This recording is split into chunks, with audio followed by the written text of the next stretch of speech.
Hello, racers. Or hello, What if you what the prefer. hell? Wait, what the fuck was that? Okay, Have you not seen the Twitch ad yet?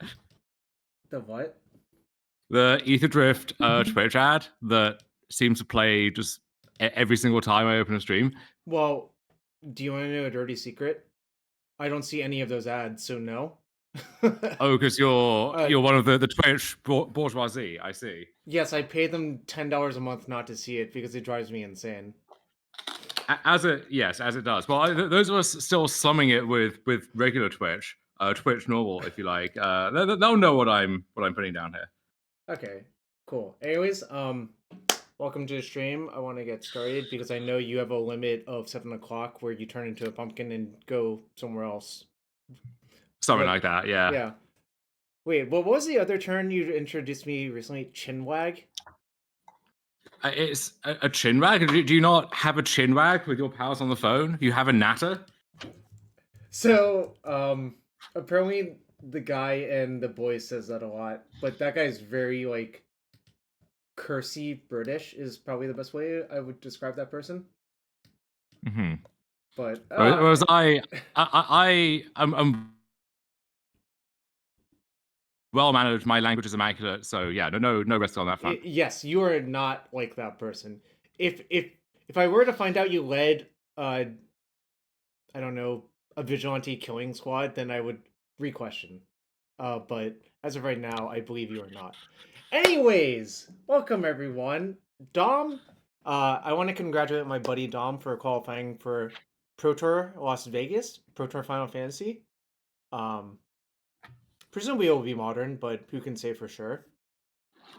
Yeah, it's tricky because the last two summer PTs, so Lord of the Rings and MH3, you had these straight to modern sets that it was tied Mm-hmm. to.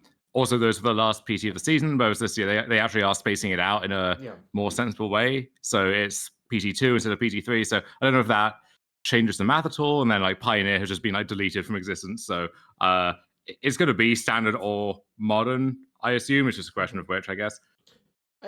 I would guess modern. Obviously modern is very interesting right now. You know, the unbans slash ban slash I don't know whatever else you want to say. But anyways, I guess let's just talk about. I guess a lot of people would have put you on Amulet Titan, but I know for a fact that you were a lot more like back and forth on it than most people might believe. Yeah, they would have been correct, but this might be like a Gettier problem where like they just assume something and they're right, but not for the reasons you think.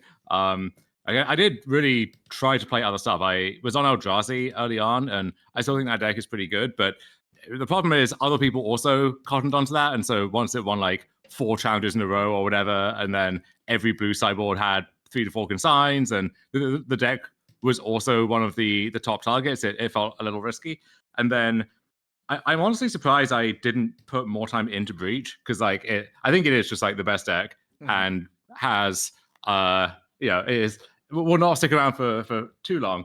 And it is exactly the kind of deck that I love playing, but for whatever reason I just never felt that urge to like dive deep into it.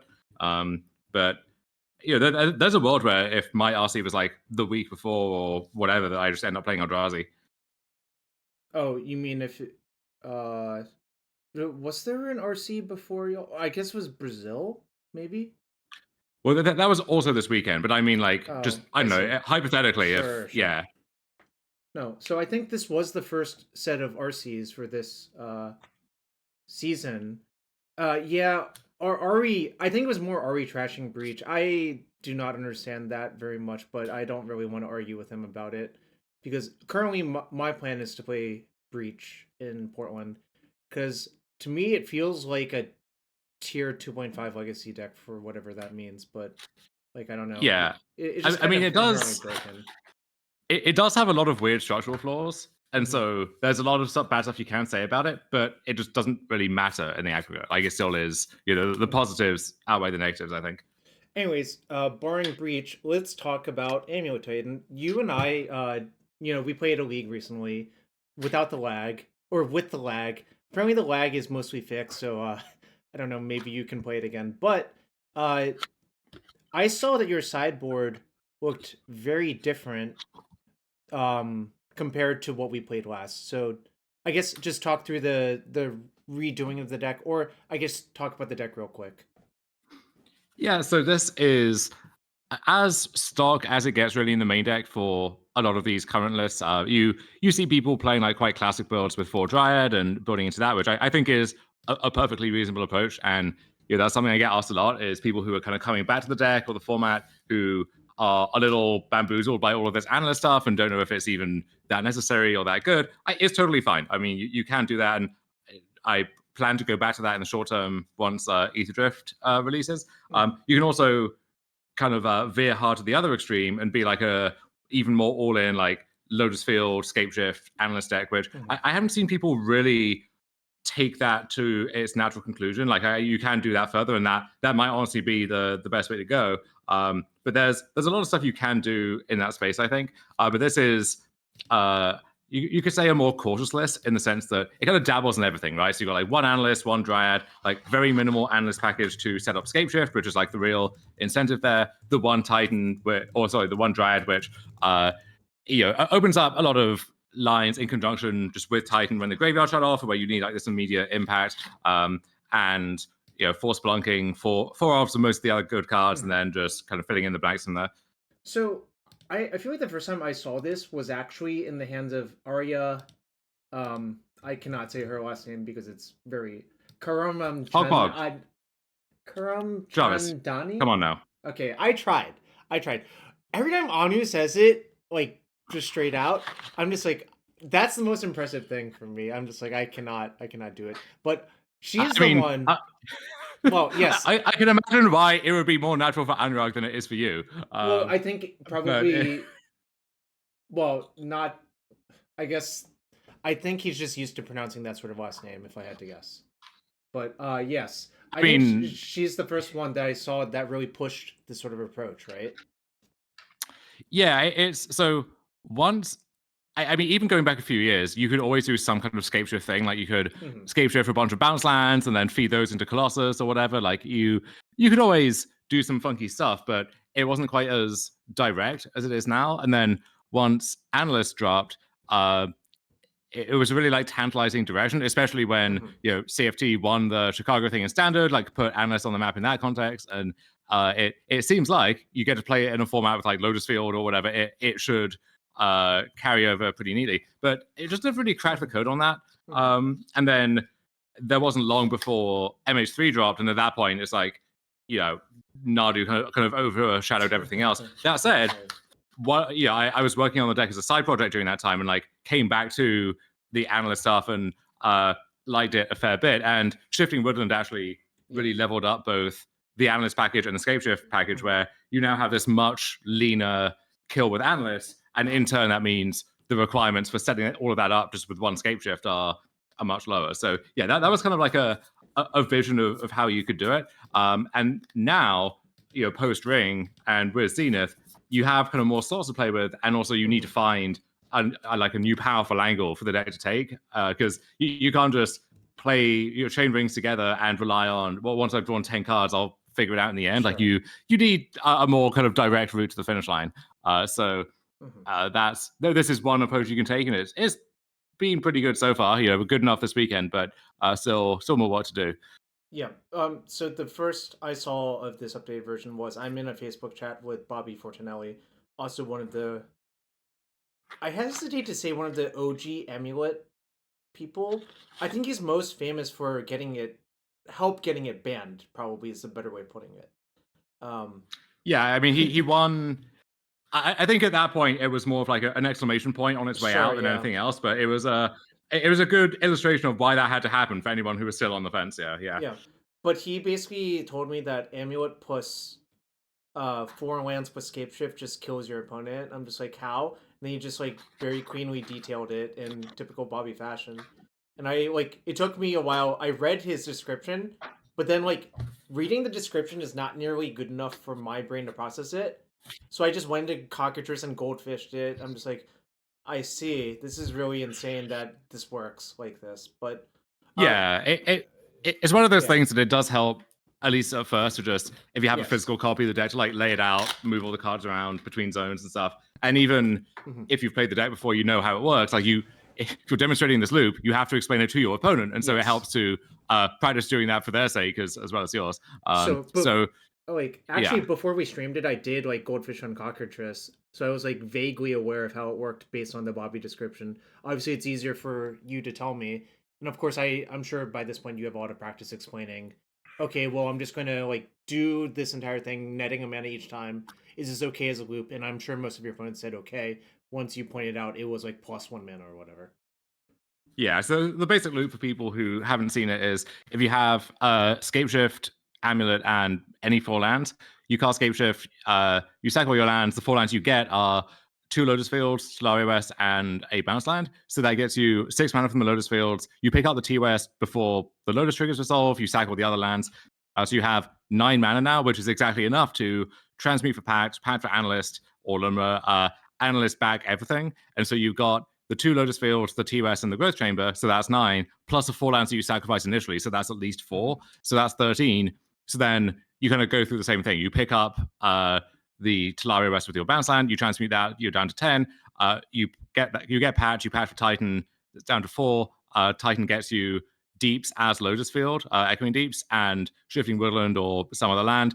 And then you're up to 8, and then you can use Woodland, copy Analyst, sack everything, bring everything back, and now you have like the full loop assembled.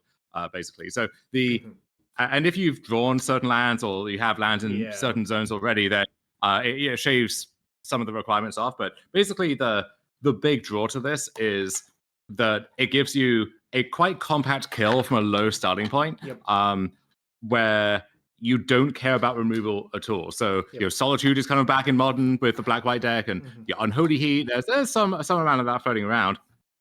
Galvanic Discharge, right? Like it's much easier to kill against Boros if you just don't need to have that card on your radar at any point. And that, so it ignores removal and it's deterministic, which are 2 pretty nice qualities. And then there are times where, I don't know, you just draw Scapeshift and you use it as like a big seething song. You just Scapeshift for 2 Lotuses to get up to 6 and cast your Titan and go from there. So it has a level of flexibility on top of it as well, but that's the kind of big dream that we're chasing there. So in a lot of ways, this actually reminds me of the first Modern Pro Tour, where people made top 8 with Amulet, Scapeshift, Through the Breach, Cloudpost, which I'm not sure a lot of people actually realize that deck top 8'd, because there's such an emphasis on combo, but in my mind, that is a combo deck. It's just ramp combo, very similar to Amulet.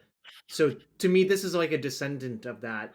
It's just it took a while for the Scapeshift thing to be as good as Scapeshifting for Cloudpost and casting Emrakul the Aeonsworn, Yeah, the evolution there was kind of funny because that was a pure combo Wild West arms race where you had this Cloudpost deck. It's like, okay, this is pretty good, but then what if we made that a bit faster and we have Through the Breach to go with our Emrakuls? So that's a list that Jesse Hamden, current Magic Pro at the top of the game, top 8'd with, and then.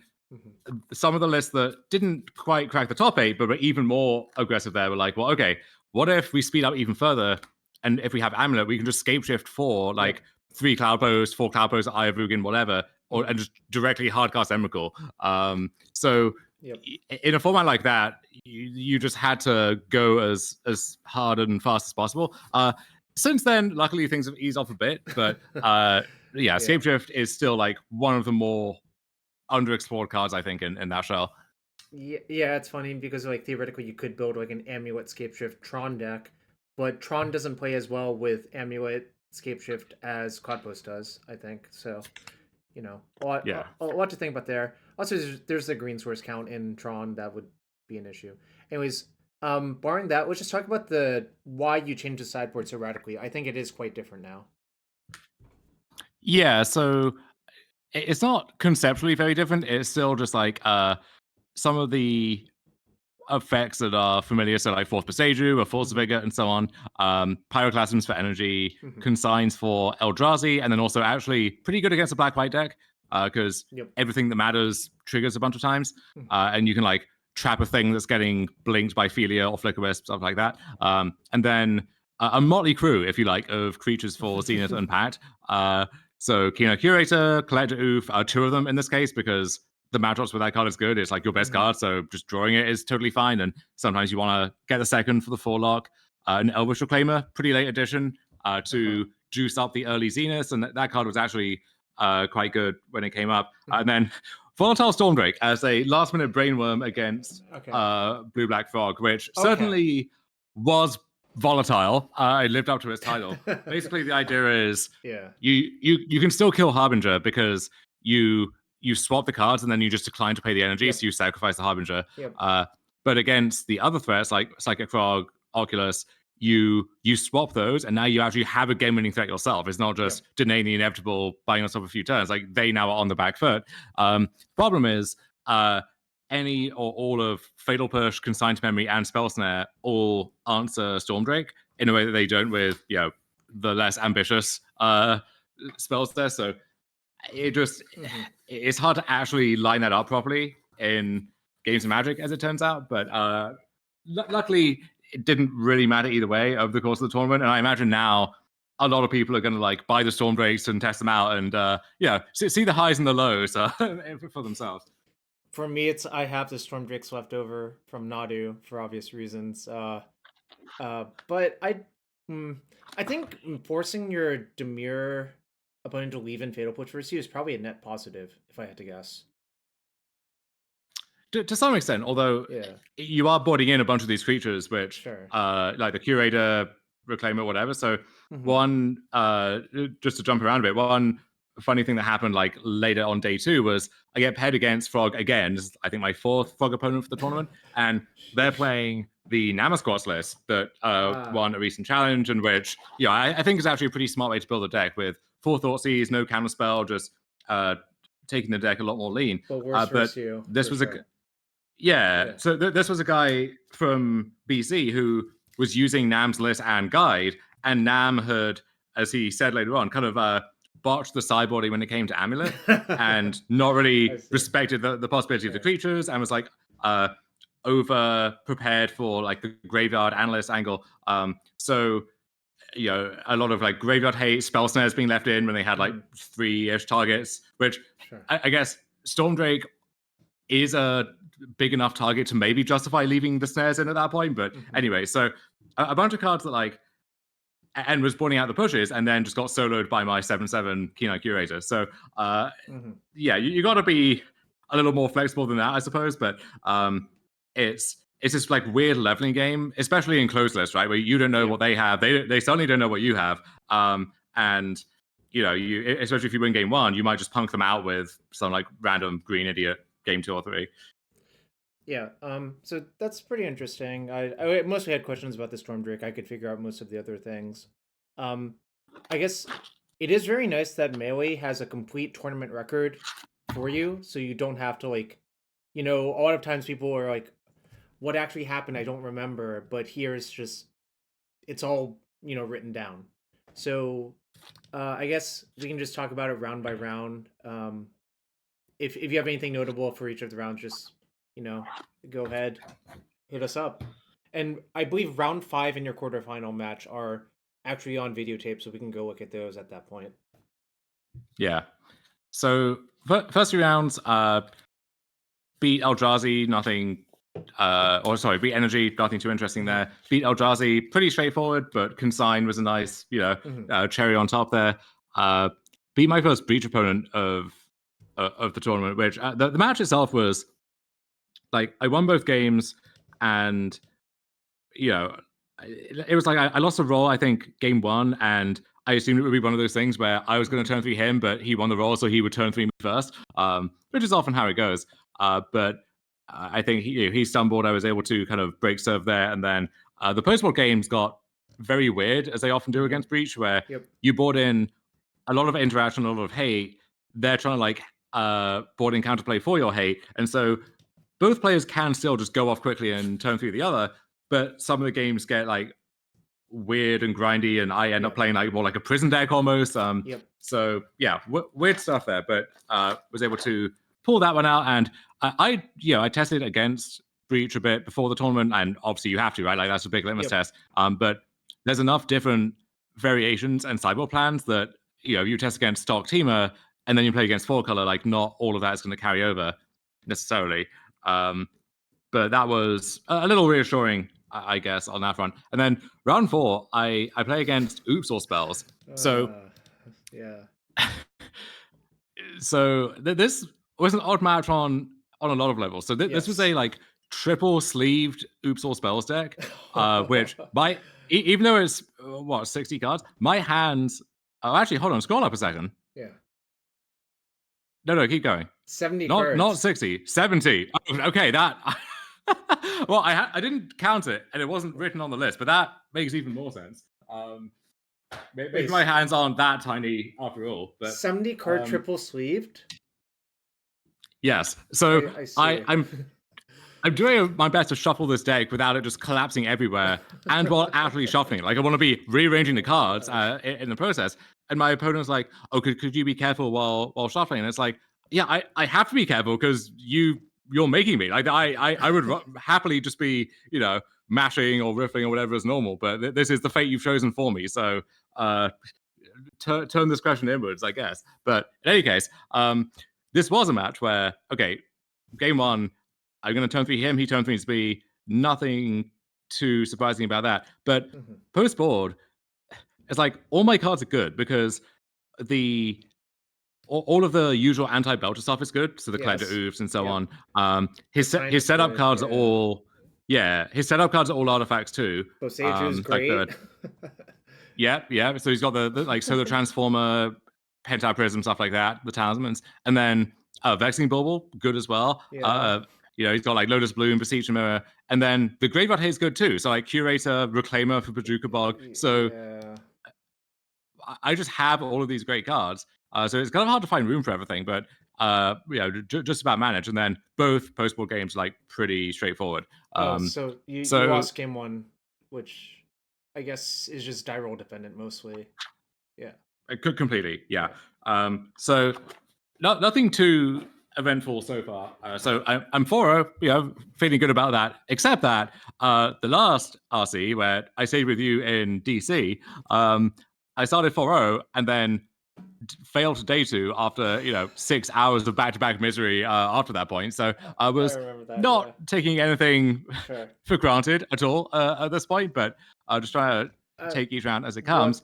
One quick question for you: how did you, or do you actually remember how you sideboarded versus the Oops player? Because one thing you said is all of my cards are good. Well, counterpoint is, how do we actually sideboard if all of your cards are good? Like, I guess Spelunkings can go most likely, but after that, it's like a question mark to me. Yeah, I think I cut the Scapeshifts. That just makes because. sense. It's a nice angle to have, but it is somewhat dependent on an amulet effect. And as you say, if I'm also having to shave like a Spelunking or 2 here and there to make room, then something has to go. And then I think because I was boarding in Boseiju as well, and obviously on the draw, the Gemstone Caverns, I think some of the less relevant lands came out, and then shaving I think a Grazer here or there. I forget exactly, but just cutting away at everything a little bit to make room. And it's actually not a ton of cards in the end, like 9-ish slots, I think. So it wasn't too bad. But 9 is actually a lot. Like, if you go on the theory that, okay, I'm also an engine deck, I shouldn't mess with it too much. But the reality is, I think you turn more of a prison deck rather than an engine deck. I think post board is what I would think. Yeah, I mean, the main deck you can see in the left column is mostly 4s and 1s, right? Like, usually the 1-offs you want to keep because it's good to have that unique angle. And then the 4s, a lot of those are going to be like these essential pieces that you can't cut away at. But then, I don't know, I can shave a Summoner's Pact or something. I can shave, don't need all my Grazers, don't need all this other stuff. So, here you see all 70 cards in all their glory. I think this shell, like the Oop shell, is actually like a pretty underrated concept in modern. But I don't know if I would build it as like 70 card Ores of Oops or spells, but there's something there for sure. Also, I like Grand Abolisher. Although, funnily enough, I had to hover over it. It does not shut off Boseiju, which is very funny to me. Correct. Yeah, and I had to kind of subtly check that for myself during boarding. But that was a nice safety blanket to have. All right, here we got a match. So okay, I think I actually scrolled past the actual beginning when I timestamped it. Your deck is very foily. Yeah, See if we we're can at find like 90 something percent at this point, and the 10% is going to be hard to fill in, but we're almost there. I think we can get it done. So, in It, general, how do you feel about matchups like Domain Zoo as Amulet? yeah, historically, this has been a really good matchup. Okay, And when this deck was more popular, this was a reason to play the deck. sure. Which it hasn't been popular in a while, and maybe for good reason. But like going back to, I would say like post Violent Outburst, but pre MH3. So when I won the NRG in Minneapolis, it's like this was a pretty popular deck there, and I was licking my chops at that because basically like Yep. their best draws can be quite scary, and if your payoff is a non-creature spell and they have like activated Summon Denial, then yeah, stuff like that can steal games, and you often will like win the race by a turn unless they have exactly like Tribal Flames plus X or something. So there's just a lot of stuff like that, but for the most part, you you have a lot of ways to like fog their big attackers for a turn or two. So Grazer is fantastic, of course, and Beseiju is amazing as well because like Yep. it stops the broken leyline starts. It kills their main answer in leyline binding, and also just kills Cyanide Draco outright as well. So And super flexible card yeah, there. and sometimes if they're not careful, it kills their territorial Kavu.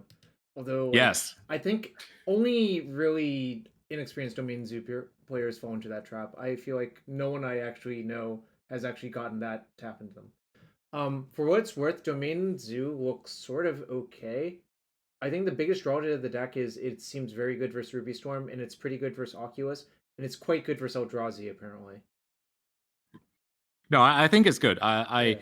Ari kind of taught me into this in our episode that we recorded yesterday. But I think Nice. if I was someone who played decks like this, I would be looking quite seriously at it. And like I think it got ninth in the Prague RC, and there were one or two copies here. Like the deck did pretty well, and Yeah. it makes sense to me on paper that it would be good at the moment. Yep. Slight issues with the deck is slightly unfavored versus Boros, slightly unfavored versus Dimir Breach. Apparently 50-50 versus Belcher, which is kind of baffling to me. Um, and like you said, slightly unfavored versus Ambient, slightly unfavored versus Yawgmoth, which also tracks to me, but I don't know, it's oh, apparently the sewer matchup is actually in the sewer. Like it's actually quite Well, bad. yeah, yeah, Which yeah. also makes I sense to mean, me. The sewer deck is just all removal spells and disenchants. Like, you yeah, know. this is exactly the kind of deck that Sewer should and does beat up upon. Oh, But interesting about this. They had frog in their zoo list. That's not normal, I think. yeah, so the Prague list had this as well. I don't know if this is some stock list from online, but yeah, most lists have Frog these days, which kind of makes sense. And you see later on Yeah. when Scion gets played, I have to check exactly which abilities it grants to the Frog because normally you just never see Scion and like a blue creature or a black creature in play together. But yeah, I mean, it kind of makes sense that if you have access to the whole color pie, then yeah, you're just going to play the best threats from across the color pie. And Mhm. Frog, like the one issue with the zoo deck is often like you draw like a redundant ley line or just any ley line after the first turn or two, or like you draw too many threats but not enough whatever, or you don't have time to deploy them all. And Frog lets you actually turn those into relevant cards. And then Sure. you also have Flage. So this is like the first actual Frog plus Flage deck I've seen doing well. But that's actually a pretty good pairing if the mana works for it, because you can pitch the Flage directly. You don't have to like cast it first if that's an issue. Sure. And then you can also just discard enough cards and get a permanent buff from that to escape the Flage as soon as you do that too. So that's, yeah, I think it's a pretty nice setup. Okay, one really funny thing. I clicked on Sign of Draco in Melee, and it defaults to a Korean one for some reason. Yeah, So, we discovered this in real time while recording yesterday, and I still none the wiser as to, to why that is, but it was oh, very funny. I was wondering if you knew. But that's No, fine. no, no, no. Okay. Anyways, let's talk about the match real quick. So your opponent went Frog. You have a bunch of setup, but you did not have a turn two, I guess, right? It's your turn two. Yeah, so I think right now I have I have Amulet, I have a lot of mana, I have the map, but I don't have a payoff rolled up just yet. Sure. So you see me debate what to crack this map for end of turn. So yeah, this is the frog track with Yeah. So with is it, Scion. so blue is hexproof and black is lifelink. Yes, which those are two really, really good abilities. Maybe the two best ones on Scion. But not In a versus lot of you. contexts. No, Well, but the hexproof I guess is relevant, but yeah, but in general, right? Like yeah. it would be really nice if your territorial Kavu had hexproof and lifelink in any kind of fair fight. But By the way, so it looks like you have a payoff to me, but it's Green Sun Zenith, which is 7 instead of 6, which is kind of a big deal here. yeah, it's 7, but crucially as well, it's a non-creature. So my concern is if I end up either just letting him on tap, or if I try and Beseiju the Scion, Yeah. we're going to get to a point where like Stubborn Denial will just end the Yes. game if I have to go through this thing. So okay, so no, I do have the payoff. I have a Titan there as well, but right now I have 3. I have 3 mana here. So what happens if you get Lotus Field? Yeah, that's the the question. So yeah, so I end up getting Lotus Field. I'm trying to think what there was some reason why I had to tank on this for a while. But yeah, I ended up getting Lotus, and the question then is, okay, if I get to Lotus into Titan, what do I do with that? Because right now, these two creatures can just double block, and I get one of them, so it's not even a good trade in that sense. But then if I am trying to like Beseiju away the Scion or something, then we kind of end up back in the same concern. So I'm also thinking about like, I mean, graveyards are off screen, but my life total is not 20; it's a fair bit lower than that, or it's about to be. So my concern is like, what if the last card is Flayed or something, and we get in a spot where me Besejuing the Scion lets him get him like the 4th land in the right manner to just escape Flayed or something, and then unless I can just actually win on my turn, it's going to be tricky. So there's all of that, and then there's like, always the possibility of, okay, well, what if he just has like, he has 1 Tribal Flames, he draws the 2nd one, and I give him the 4th mana for that. So all of this like hypothetical stuff that I'm trying to puzzle through at this point. But we know this is how it's going to start. So wait, so you had Pact, not Titan, right? In your hand. Yeah, but no. Oh, no. So I had, okay, I remember now, because the Titan was, while I was cracking map, like rifling through my deck, I see it's just a card in my deck. So but yeah, my only payoff at this point is Zenith. So I'm thinking, what can I get with map so that, if I get Lotus, I now have out to draw either Titan or Pact, or like like Grazer as Rider Flame to get me to 7 as well. So this gives me a fair number of hours, and I do hit with the Pact. But now there's this follow-up of like, what exactly do I do? Well, let's find out what you did, because I certainly don't know what I would do here.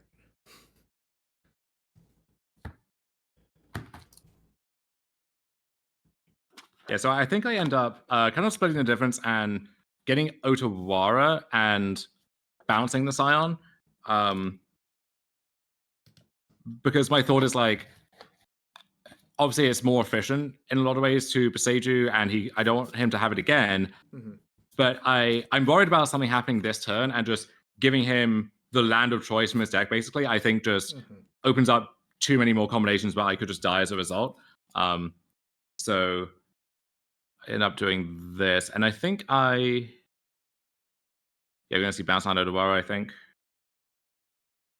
You have a Toriel West in your hand, a Green Sun Zenith. So you actually have a lot of options as well. Yeah. Yeah, I think this is like the sort of games I find more interesting as the deck, because your opponent doesn't instantly die, so you have to play for a few more turns. Exactly, yeah. And there's a lot of like, well, do I play around these 3 specific cards or these 3 specific cards? And maybe I think I'm far ahead, but how do I actually convert that into as close to 100% as I can? So theoretically, you could get Simic Growth Chamber, Otawara, float, return the Otawara, and Otawara the Sign of Draco, right? Or the Psychic Frog. Probably the Psychic Frog is better to bounce if you're going to do that. Well, Jarvis, come on now. The Psychic Frog has hexproof. Oh. We just covered this. We did. Yeah, well, obviously Scum. you remembered. Scum. Is it scummery if I forgot immediately because it was in Korean when I clicked on it? Jarvis, you can't just say, oh, it's in Korean, so I couldn't read it. That's ridiculous. Preposterous. Except it was. Anyways, so you decided to buy time with that, which makes sense to me. Obviously, they get to hit you with Frog, but your life total is actually 20 right now, right? Because the Frog didn't actually connect that one time, and Wild Nikata was played the turn after. Yeah, that sounds right, I think. Yeah. But yeah, I kind of realize, so even if they have like land double tribal planes or something, there's no permutation of cards that's actually lethal here. Yep. So even if you ask like what's the worst that can happen on this turn, there's nothing too bad really from this stage. You are on the hook for a pact, which I hope you remember. I am, yeah. But that's probably not going to be a big deal because I think if you get another turn with this board state, you probably kill your opponent by a lot. Like, it's not particularly close, right? Exactly, yeah. And the other thing too is their best answer to anything that's out of burn range is Leyline Binding. But against my deck, like at that point, any Odawara or Boseiju just unlocks it right away, and I get the two lands out of the bargain there. So yeah, at this point, I'm feeling pretty good. Yep. Debate quickly how to pay for pacts.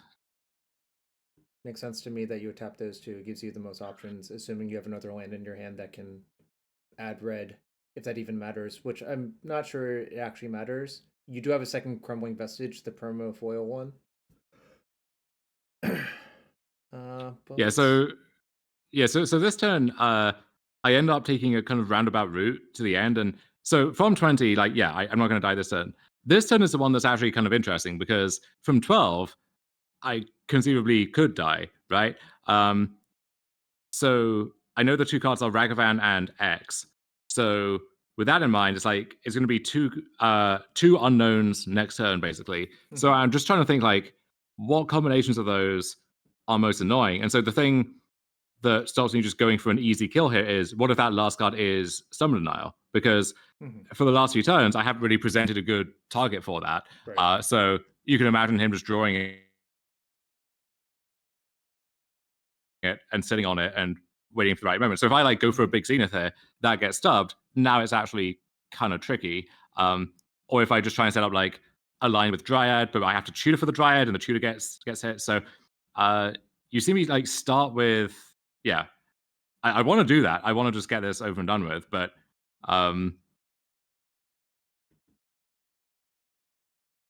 you get Woodland Boseiju, looks like to me. Yeah, so this I think it ends up being I think I debate Bog quickly as well in case it's like Arena of Glory plus Flage. But yeah, I end up getting these. And so the thought here is, okay, I'm just going to manually kill by attacking with at least one Titan, maybe more, over 2 turns. And there's actually no combination of cards that kills me from that spot.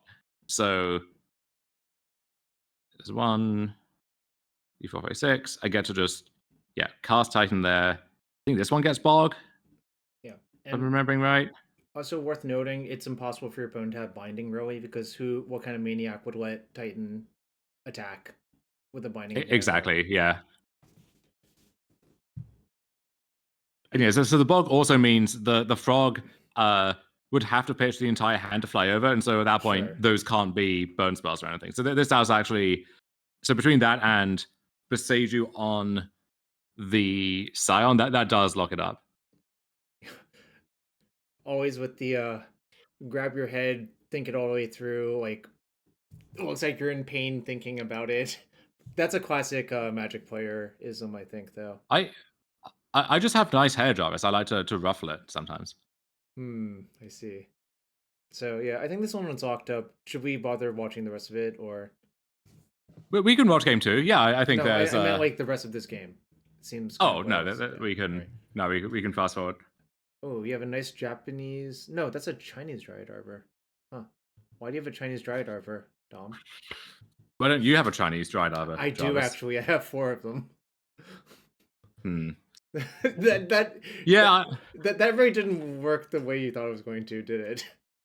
no, you kind of got my ass on that one. I think it's just because at some point I need to buy a dried arbor, and I wanted a future sight one, and that was the only future sight one I could find easily. So I don't know. All right. So we can look at The their the side. the, the painful thing now is if I'm committed to the bit, I got to find a foil dried arbor that either isn't hideously ugly or arguably illegal in tournament play, and I see. also doesn't break the bank. And I'm not sure what the overlap of that actually is, but the search continues. So your opponent has 2 Charmaws, 2 Wear Tears, I guess consigned to memory. I guess like maybe you could talk yourself into surgical, but it seemed bad. Um, to side end versus you, it kind of just seems like their sideboard's not very good versus you. Is my actual suspicion, besides the Wear Tears. Well, so the thing is, it's a blue deck, so it's going to have a bunch of consigns, Yeah. and consign can be quite good. I would board it in as Sure. them, but you're not like a Belcher deck or something where your namesake card or the card that you everything funnels through uh, gets consigned at a massive profit. So yeah, they can hit your turn one amulet or something. You got to be careful of that. It's yet another reason why Urza Saga tends to get worse in post-board games, and it's it's punishing if like you have to cast Titan, the trigger gets consigned, and then you know um, they kill you, or if like you're relying on an untapped trigger from Amulet, like you play your bounce land, they and then they keep you below some critical threshold. So the card is good and it finds uses, but it's not as good as it is against like Belcher, Eldrazi, Tron, whatever. And then yeah, Weretes are fine, Charmors are okay but not great, and that's one of the big picture things. Mm-hmm. Why I think the deck was actually good this weekend is that Eldrazi being so good meant that all of the like energy decks and so on had to be laser focused on Eldrazi, which I guess for them mostly meant Charmor over like Blood Moon or other options. I am Some skeptical that is actually good versus Eldrazi as well, but that's neither here nor there. Yeah, I mean I know we've discussed this before, Yeah. but yeah, I've played against a lot of Charmors or a lot of Charmor decks and very few Blood Moons, which obviously this deck is not going to be Blood Mooning you. That would be maniacal, but you know, for against the Boros decks, that was pretty nice to see. All right, let's fast forward a little bit. But it looked like this person also played against another Domain Zoo or another Amulet later. Round 11 also lost and then dropped at 6-5. Yeah. Which makes sense to Well, me. The matchup just seems hard for them. it is, and he said as well that like he read the guide and he's in like the Amulet Discord and is trying to learn the deck, but didn't want to kind of jump in at the deep end on such short notice. So Sure. played a deck that he was happy with, and like I said, I think is a good choice. But I was certainly happy to see it. Yeah, I mean, like we said, or like I said, the Domain Zoo deck looked like it was slightly in favor. Like the estimate was like 45% win rate, which isn't like staggeringly bad, but it's like kind of bad. Yeah, I mean it's bad within the scope of like Sure. a normal bad matchup, right? Sure. Yep. I feel like probably the most of the games you lose are to like double tribal flames or some nonsense like that, right? Yeah, double flames, or like I said, a well-timed stub or consign, I guess, post board. Sure. Sometimes they just have like a really aggressive start, run you over. But for the most part, I like my spot in the matchup. Oh, did you side in Stormdrake versus this person? I did, yeah. So Okay. Zoo wasn't on my sideboard mapping or the guide, but I thought so. I had to kind of do it live, but Yeah. I realized that like, okay, I've actually got some slots to play with. I'm not putting in too much else, Sure. and yeah, if I can swap Stormbreak for Frog, Carvu, which I'm not a great Carvu deck, but I do actually have the hedge maze here. You know, or just like killing something else. That all seems reasonable to me, so fired it off. I see. You have snuck in 3 amulets by turn 2, and your opponent has you on a 5-turn clock. That's probably not going to do it for them, if I had to guess. You also know they have no engineered explosives or anything like that, right? So it's just safe to play everything out.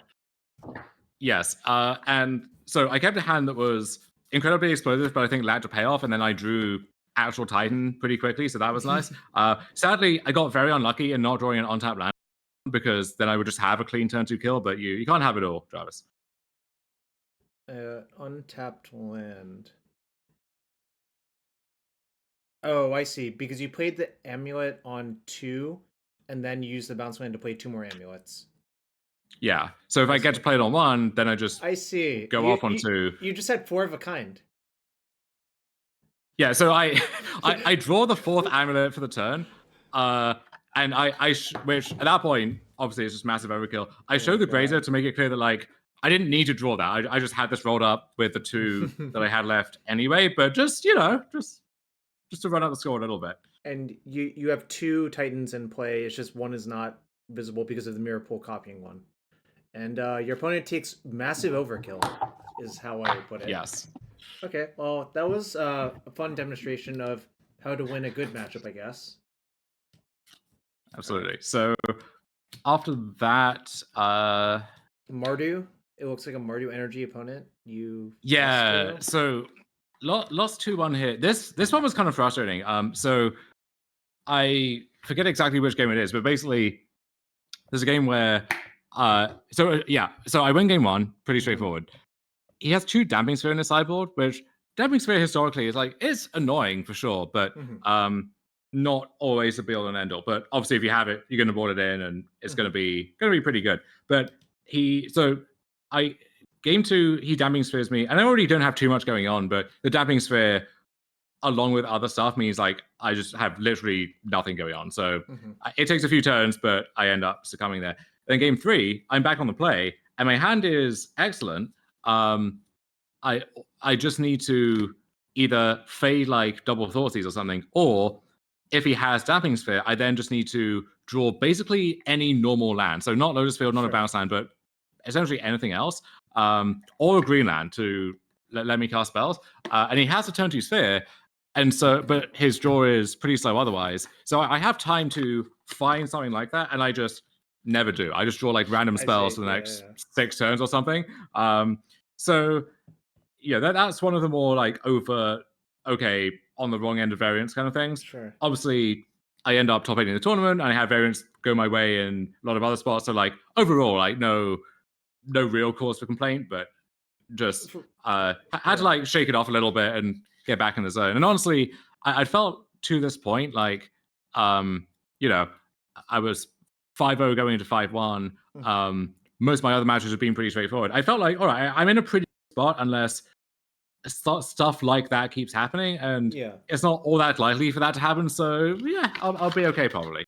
For what's worth, this person got 9th. They finished 11th. Yes. So it looks like they had a good tournament. I do not really understand why their deck list is laid out the way it is, but good job to them. I have many questions about this deck list, is probably what I would say. Yeah, it's very busy, I guess. Like there's a lot of stuff packed in. I also think the mana is irresponsible, but that's neither here nor there. But yeah, I don't really have thoughts on that, but yeah, I mean, like I like a lot of what's going on. So the Philia Overlord stuff, excuse me.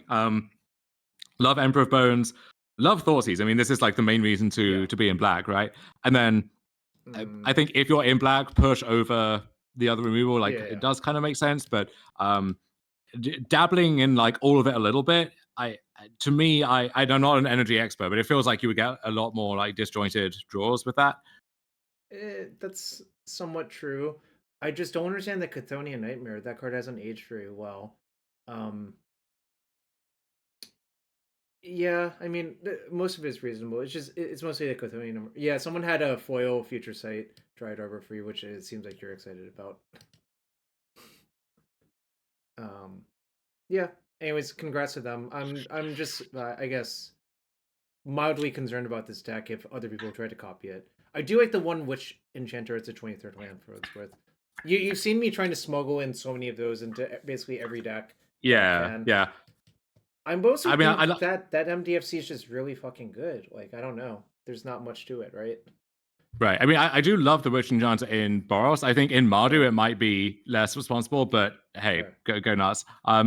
Then round 7. So basically, looking at the top tables, it's like, okay, the metagame is about what I expect, to be honest. And outside of I don't want to get paired against like the one Ruby Storm player or stuff like that. I mostly like what I see. It's kind of what I expected, what I prepared for.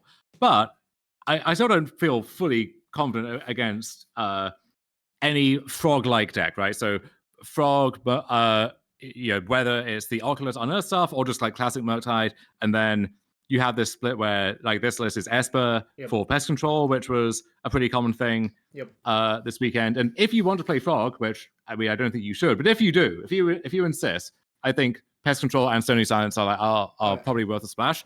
100% agree with you. Well, I don't know if you saw the price spike of pest control after this last I week, did, yeah. Yeah, so one of the locals was celebrating because I think she had bought some for the standard RC when it was like the go-to RC to convoke and it was $20 then. Had just not sold them since. The prices have collapsed, and now this weekend suddenly it's $20 again, and yeah, we're back. So anyway, so I sit down for this, and it's like, okay, looking at the metagame, 12, 13% frog or something, I'm going to play against it at least once. That's fine. Hopefully not too often. Hopefully I can, steal a win in there somewhere. I end up playing against it 4 times. So as much as anything else, basically. But end up going 3-1 against it. So I guess it worked out in the end. But in any case, so this list, no Oculus, no Unearth. This is kind of classic Murktide, if you like. Which, hard to say immediately in the moment, like, is this better or worse for me? Because the fast Oculus draws backed up by interaction are pretty scary, but I don't know, Murktide region also pretty scary. Like I don't feel great about that trade-off either. So game 1 is very weird, and it basically comes down to he ends up he has a bunch of cards in hand, and I think, okay, if I try and play a normal game, I'm running into a wall of like counterspells, force negations, whatever. So I have to find a way to somehow smuggle in a threat underneath that. So I think, okay, I end up having, I think, map via my saga. And I think if I can map a shifting woodland and then woodland into something else, then that's going to be a nice setup. The problem is, the way I'm going to do this over a few turns is I'm going to play out a Titan, let it get counterspelled, and then have the woodland for the following turn. But when I cast a Titan, the one sink into super hits it while it's on the stack. So it's back in my hand now. So it's not where I need it to be, and I'm actually going to be 1 turn short now and just die before that happens. Luckily, Charles untaps, and I don't know if he had it already or just drew it for the turn, but he cast Thoughtseize, and my hand is just 2 Primeval Titans. So if it's Titan and anything else, he can just take the Titan or take the anything else, excuse me, even if it's like Pat, Zenith, whatever. But because it's 2 Titans, he has to take a Titan, which means my woodland can now become a Titan and actually sneak in underneath anyway. So I kind of steal game 1 in that way. And then postboard, the postboard games are just always pretty weird, but I know I have a motley crew of like random guys that end up getting the job done in the end. I think it gets mana screwed one of the games, which is going to happen more often with a splash, right? But also just in general, like kind of landlight, and you reach a point pretty quick where you can't really afford to tap load to cast your cantrips to dig for lands because then you don't have your counterspell up and you might just die to a Titan or something. But then you also can't just not make land drops or do anything, so you kind of have to take the risk anyway, and left the road open to just cast my stuff, do my thing. Yeah, a few thoughts on that. First off, Charles, apparently correcting you, I bounce your Titan with Otawara has been announced. Bounce Titan with Otawara. Maybe that was, it might have been a different game. I don't know. But maybe I'm mixing up with something else. But there's definitely a point where like I got the one-off sink into stupor in a spot where it had to be that to foil my plan. But anyway, and then let's see. Yeah, so fresh off of that, if we go back to the so this is actually a guy I beat the last Ottawa RC when he was on Murktide. I was on Amulet, and this was when like the Cascade decks were running rampant. And we had a very long and very weird match there, and kind of the same thing happens again. Right. Where I don't know, things just come together well. And so one thing that did keep happening, so you see it in Charles's list, it was the same for all of them, was people need a lot of main deck graveyard hate this weekend because it's good against Frog, good against Breach, good against all this other stuff, right? Mhm. And in my deck, the Analyst angle, it is good against that, and people just across the board were really over-indexing on the Analyst stuff. Yes. I think in part because it has those unique advantages, right? Like good against removal, deterministic, kind of ignores everything else, and it is like the weird new thing that no one really understands yet, and it's if you lose to it, it feels kind of flashy and impressive. So people will reach for maybe more graveyard hate than they really need, or just if they have it main deck, right? They'll leave it in and hope to draw it. So a lot of games against these blue-black decks, my opponent would like lead on a Nile Spellbomb or something, and you could tell that the Spellbomb was like a reason for them to keep the hand. And then the Spellbomb would like sit and play for a few turns and not do anything, and then be cracked in desperation when like Primeval Titan or something went on the stack a few turns later. Because the Analyst thing is, it's a good angle to have, but it's one of many, and like if I know you have that much hate and the hate is face up, I'm just not going to lean into it unless I have to.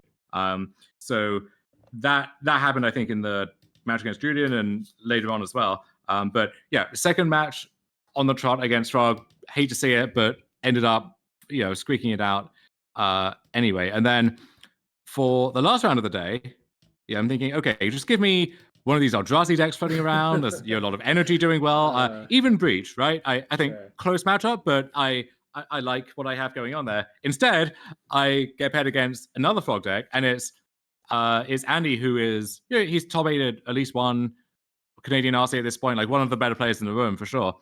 So I know that he knows his stuff here, and I win game one in part because he just gets mana screwed and it's not really a close game. So I'm thinking, okay, I kind of got away with something. But then game two, I just get a Harbinger, backed up by everything else, doesn't look close. And then game three, I mulligan again. My draw's pretty medium, and I actually draw one Stormdrake, gets Thoughtseize. I draw the other one later, but he just had a consign from very early on and knew to just never take that shield down. And so I was just kind of drawing dead for 10 minutes before he actually finished me off.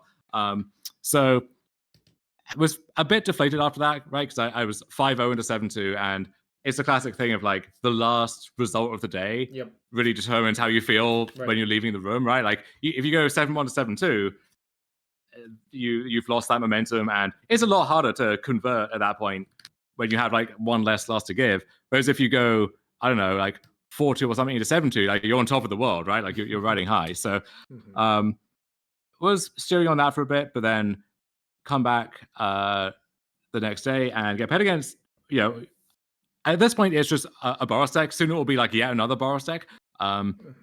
And so this is pretty stock Boros, where nothing too dramatic happens really. Like I kind of run him over game one, and then game three is actually like pretty down to the wire. I have to take a weird line going into turns, where I like get Dryad, manage to kill some stuff. But if he kills a Dryad, it's not clear that I'm actually going to be able to finish him off in turns. But he isn't able to kill the Dryad, and I'm able to sneak it through. Probably with more time, like there was, and I say with more time, like I had played pretty slowly, so I should have been able to kind of give myself more time and then find this in the moment. But like I think there was probably a safer line, but I just, with a judge breathing down my neck, wasn't able to find it. But kind of avoided disaster there. And they get paired against Energy again. So this was Simon PJ who ends up winning the tournament.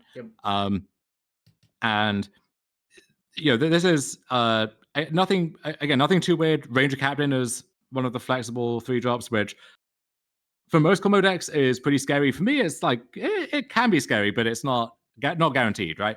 But I don't know. It's the same kind of deal. Where like I win a game that's pretty convincing, and then he just absolutely smokes me the other two games. But one thing you'll see, like this list, the last list. So the guy I played round one, he has 2 Blood Moons in the 75, one main, one sideboard. The guy I play round 10, I think it's 1 Moon main deck, none in the sideboard. This is none in the 75. And then the winning in I'm going to play against Sean in a few rounds, also no Blood Moons in the 75. So in part, that's because against Eldrazi, people want all these Charm Wars and stuff instead. But in general, people don't have a lot of faith in Blood Moon right now, which is perfect for me, right? Like that's honestly the thing that swings the matchup the most. So was able to capitalize on that quite a bit. So then at this point, I'm X3. So back up against the wall, have to 3-0 from this point for the invite. Get paired against Breach. A name I vaguely recognize, but didn't know from where. It turns out he top 8 one with Lotus Field like very early on. So like classic guy who plays a ton of combo, is drawn to decks like this. But yeah, able to just kind of run him over without too much trouble. And then round 13? Maybe this is round 13. Another Murktide opponent. Hold on. Yeah. Yeah. Okay. So this was the guy from BC who was playing Nam's list and Nam's plans and kind of got Scammer Squats a bit into. Yeah. Which I've decided this is repayment for the Vancouver RC where he scammed like 25% of the room, like an entire province, and was playing that mono blue deck when I was playing horrible mono white. Yeah. Awful. Anyway, this is we're square now again, but that was just the kind of thing that Nam is capable of. He's an influencer. But yeah, so I do like this frog list a lot. Like if I had to play a frog list, it would look something like this, pre-splashing or whatever. Sure. But from my perspective, not having to care about the card counterspell is really nice, right? It means my top decks are a lot more live and so on. And then it's got some decent sideboard stuff as always. But yeah, he brought out the Fatal Pushes, and then the game 2, he Thought Seizes me, takes my 1 threat, and my hand doesn't have much other action, so it's a bit concerning. But then I draw Zenith on the turn after that, and I'm able to Zenith for 2, get Keen Eye Curator, and it just sticks in play and dominates the entire game. So love to see that. Yeah. So I think if I saw your sideboard, there's no way I would cut all my pushes. I would probably leave like 2 in, probably. But certainly I don't want the full 4, but the Curator thing I think is just too damaging for their game plan. Yeah, I mean, I don't know if he thought the Curator or like the Reclaimer or whatever were for him in that sense, right? Like if you think those aren't coming in, and the only cards I can push are like Grazers that are blocking, an Analyst, which if I'm going off, I can never push it anyway, or like the 1 Dryad, then okay, yeah, you cut those cards. But if you play post-board games against me with these cards in my deck, and you realize, okay, the games often do come down to the creatures, then you're going to want more of those for sure. All right, let's talk about round 14, but I want to ask people what they would do in your spot, because there's a more interesting question that you asked in our Discord of whether, I guess we have to look at the round 13 standings. If you and Sean are supposed to draw, because you asked this, and I presumed you asked it in regards to locking up the invite, correct? Yeah, so Canada has 12 invites. So top 12 get the PC invite, top 8 get that as well, of course, and then the chance to play for Glory and the World slots, more money, so on and so forth. So going into this round, Sean has much better tiebreakers than me. Yes. So we get paired, and what it looks like can happen is if we draw, he is definitely in top 12. He won't be in top 8, but he'll be like exactly 9th or something.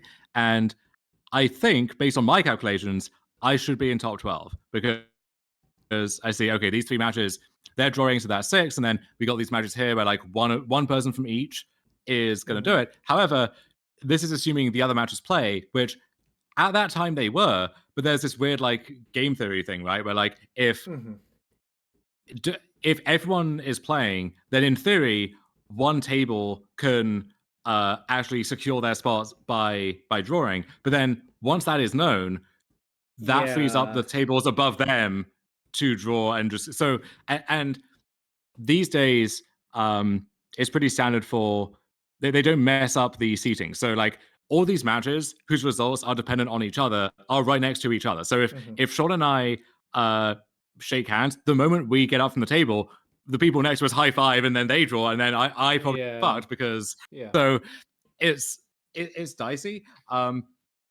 So I wasn't sure what the math was. I asked, Edgar, who knows the stuff well, and Julian, Banjo Caveman in the chat, who is a literal math tutor, to run the numbers for me. And they, after a prolonged pause, come back and say, yeah, it's not safe. You can't do it. So So it's like, right, you asked me the same question in Discord, and I gave you, but like keep in mind you don't have infinite time to analyze this. You have what, like 3 minutes or whatever.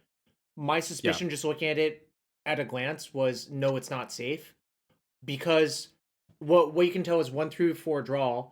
Assume 5 6. Well, these weren't the exact pairings. You had the exact pairings because I think a bunch of people had played each other, so it tries to like wrap around that closely. But like for the sake of argument, suppose it was power paired. 1 through 4 would draw obviously into top 8. That's very clear. 5 6 play it out. 7 8 play it out. If you drew in your like fake 9 10 spot, I think enough people play it out that you would get jumped, essentially. yeah.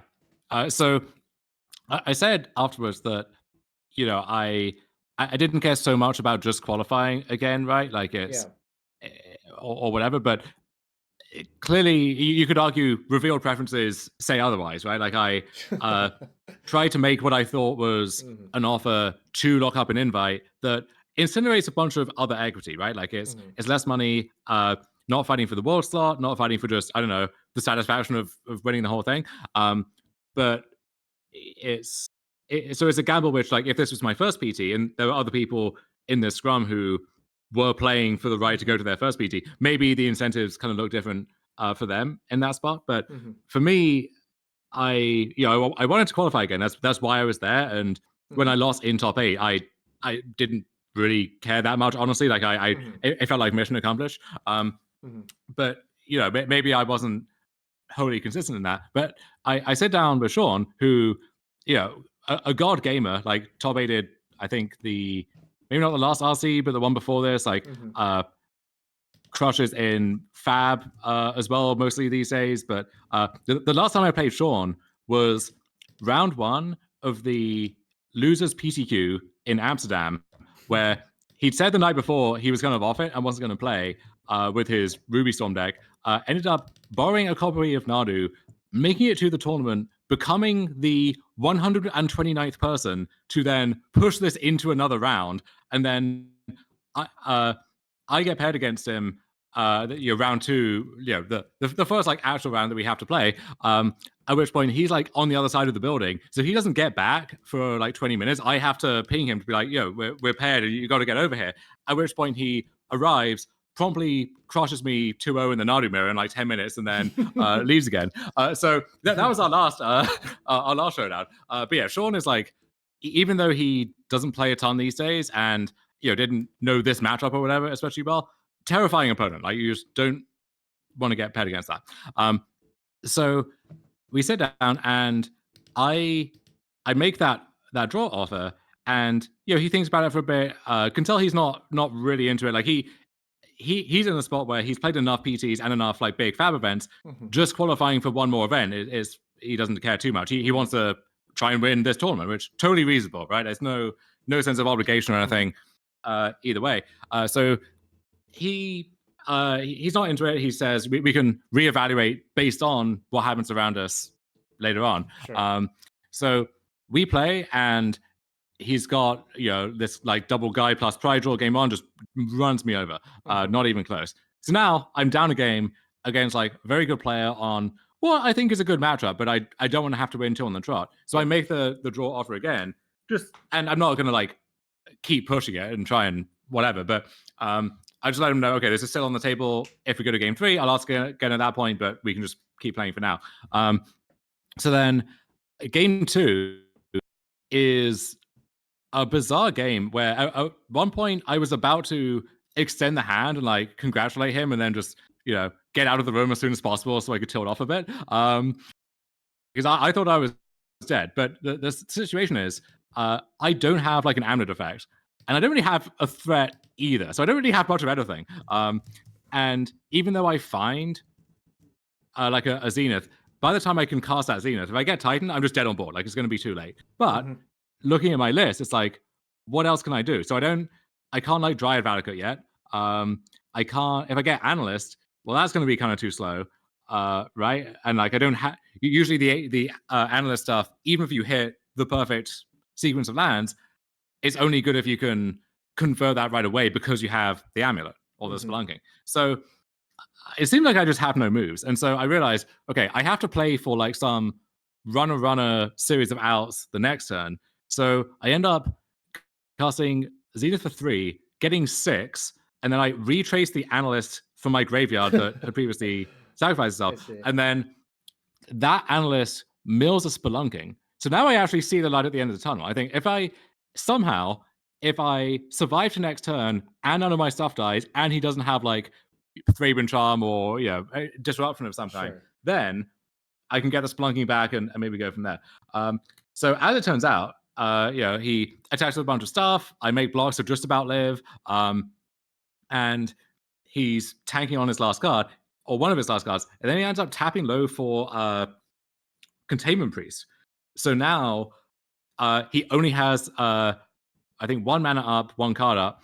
So I still have to be conscious of something like a wear tear or whatever, right? But there's a way this could happen. So I untap, I draw, and then I draw Pyroclasm, but I have no red mana yet somehow. So I'm now in the classic thing of I could take this cautious line of retrace my map for a vestige as a red source, and just cast Pyroclasm.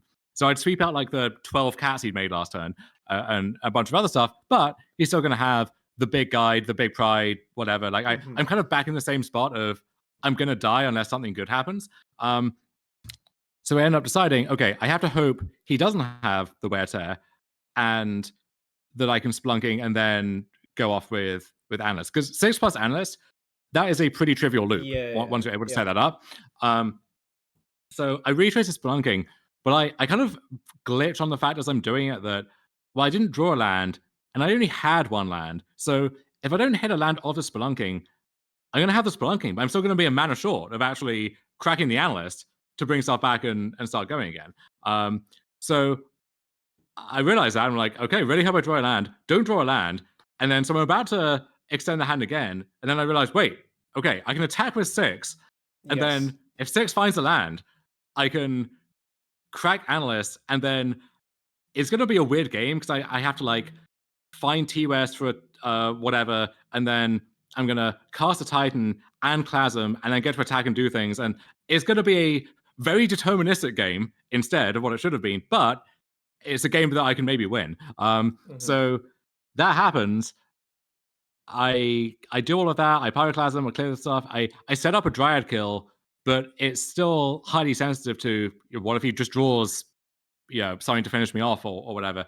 He doesn't do that, and then the turn, and then I'm able to just about get over the line. So now, after I thought I was dead, I'm now going into game 3 where we actually don't have that much more info on what's happening around us because they're still playing. Like most of the matches are still going deep into time.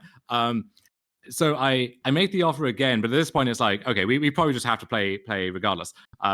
So we play this like turbo speed game 3 where things come together. I end up winning pretty safely, and so at that point I'm like, it's been a crazy past hour, but I'm in, and it turns out that like I should not have offered because I think I certainly would have been out based on those calculations.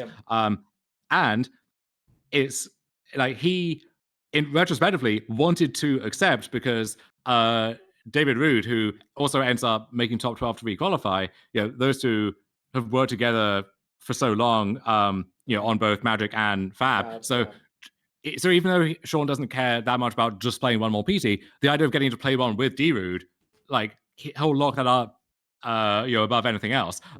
So I was very close to kind of sabotaging myself with that offer, but luckily ended up fading that, and then I'm in top 8 after a pretty crazy series of events. Yeah, I guess we can watch the top 8 match real quick. From what I remember, you kind of get destroyed, but basically, yeah. So it's versus Underworld Breach, right? Like close to this Esper is list? I mean, it's exactly Edgar's list. Yeah. Okay, got it. we'll speed it up because there's a bunch of shuffling. Did you know this person before, or? Yeah, I do. I know them pretty well. Okay. They're one of the Toronto locals. And yeah, this was their first PT qualification as well, I think. So Nice. love that for them. And now, just at this point, they're just one person standing in my way. But like, if they beat me, I'll be happy for them. So yeah, there's some consolation in that. So does Canada get 2 world slots for the RC? Or yes. Is it just, okay. So the only way for you to be happier is if you make the finals, really. Besides the money, I guess. Yeah, it's basically 2-0 for a world slot, and then at that point, if you win one more, you win this tournament too, which is nice. But so in general, the 4-color version versus the teamer version, how does it change in your quick estimation? I'm still not sure which one is better or worse for me, because teamer, they're going to have more stuff like Unholy Heat, which can be annoying. They have more like stuff like Nature's Claim in their sideboard, more kind of a stack-based interaction. 4-color is more reliant on permanence, which can be good, can be bad. Like it's easier for them to just kill an amulet in game 1, so they can contain some of your draws that way. On the other hand, once you get access to more like Force of Vigor, Beseju, that kind of thing, it's like harder for them to do that on a permanent way. So I'm still not sure. It's kind of a wash, I think. Interesting. Yeah, I have no idea. I do remember that we played a bunch of teamer versus Amulet, and I felt like the games were just kind of volatile, pun intended. Like, I don't know, die roll very important, and Nature's Claims very important in the post board games, and also like it turns into like a weird prison game on both sides as well. Post board. Yeah, the post board games can be pretty interesting. Pre board is mostly just pod racing, though. Yeah, I mean, like the breach deck kills on turn 3 with an alarming degree of consistency, which is why I think it's so weird that Ari's low in the deck. But I don't know. He obviously has good reasons for it. I just think the deck is quite strong. Yeah, I do think Teamer is better at comboing too, because often you have like 3 stations instead of 2, and you have 3 to 4 preordained instead of 0 to 2 or whatever in 4-color. So you just do the thing better in game 1, and that's that's the thing that matters. So I did see a shocking number of teamer lists only played 2 preordained, which I can't really condone very much. I don't know. It's very weird to me.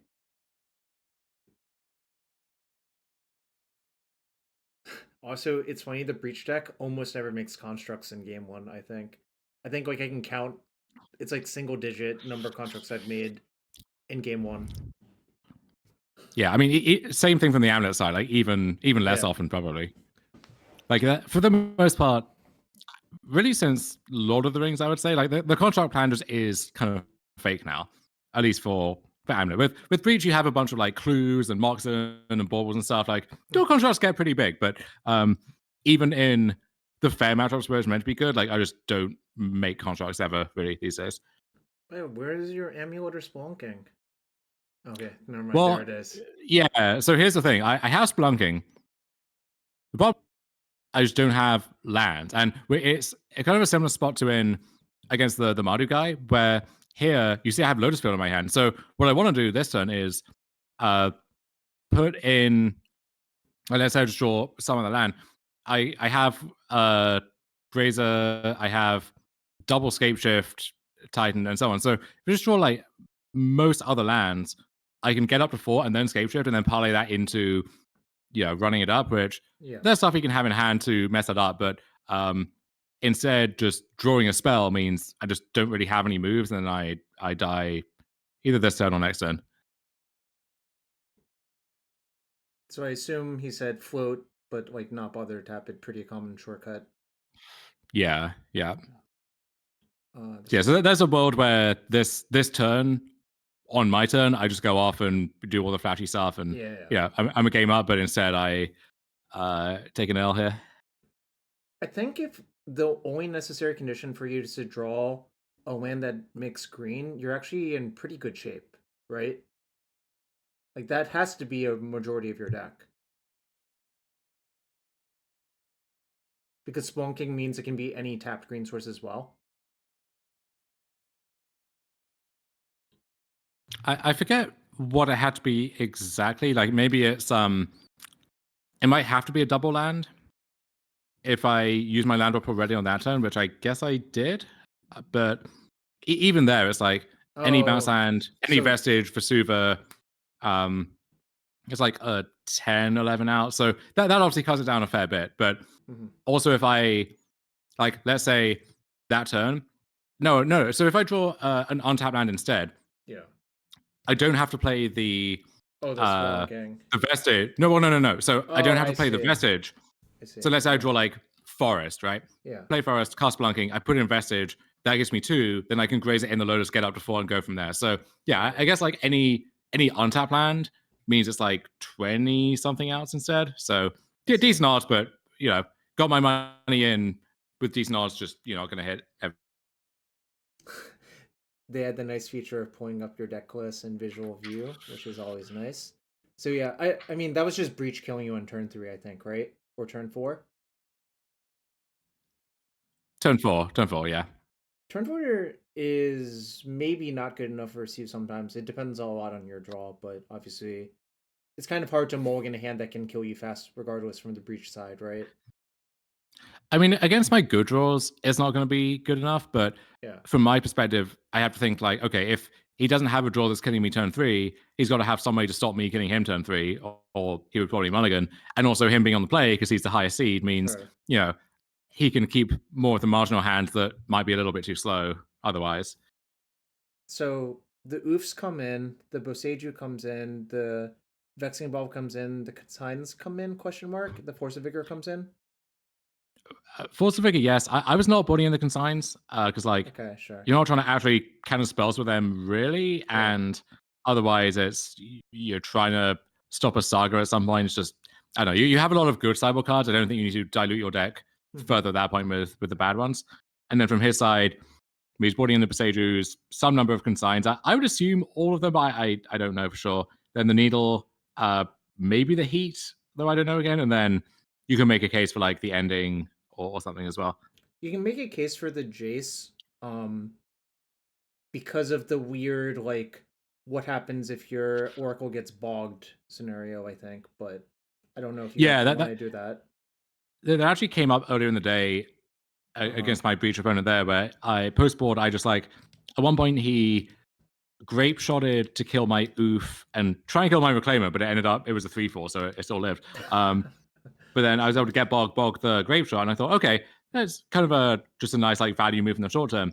But it turns out he didn't board in his second wing condition, so that was actually just a game winning move that I didn't realize yet. Wait, who did that? Was that Riley Hicks? No, that was Matt Tonery Oh yeah, round. the grape shot Yeah, thing I don't think is very good to do, honestly. But and also if you're I gonna mean do it that, was well, sorry, like in that spot it was better than the others because like it actually killed an oof sure. and potentially gave him outs. But yeah,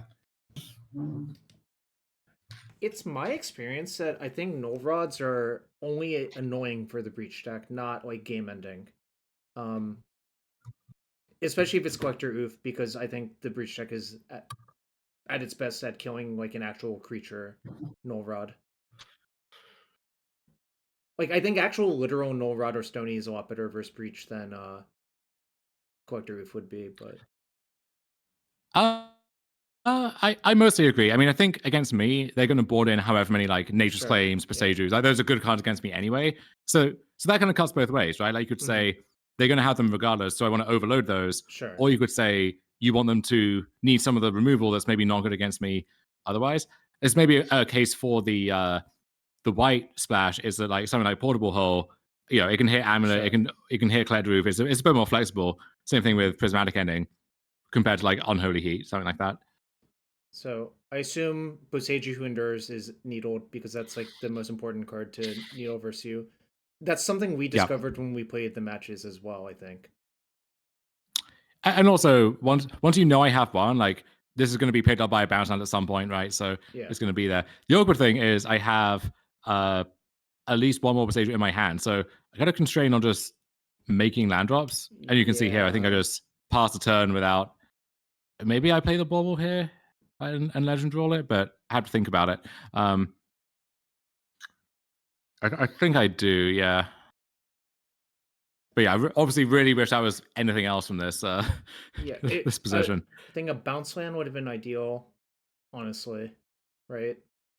Like bounce land, pick up Yeah, Boseiju is yeah. like probably the best possible. Although like obviously you can't channel the Boseiju, but just having it back in your hand is probably better than Yeah, I think after the Neeld, just picking up the Vestige is nice too, because it means sure. I have another way to like jump up in mana Yep. um, while developing still. But yeah, so from this point, I'm not feeling great about my spot. Yeah, your spot's not great. I mean, the only thing you have going for you is all of the opponent's zeros are cut off. But to be fair, it kind of looks like they can probably beat you through that, most likely, or like kill it and then kill you. You know how it goes.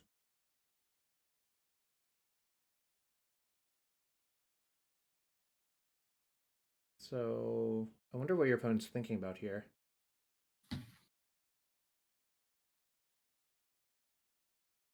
So yeah, it's what to take off Rumble. So I guess it's whether to get the Saga as like a threat that there can then be, hey, why might something else, Mm-hmm. or if you don't have the first breach, I assume you just take the first breach. So I took this as a sign that okay, I have to be prepared to the extent I can be for breach sometime soon.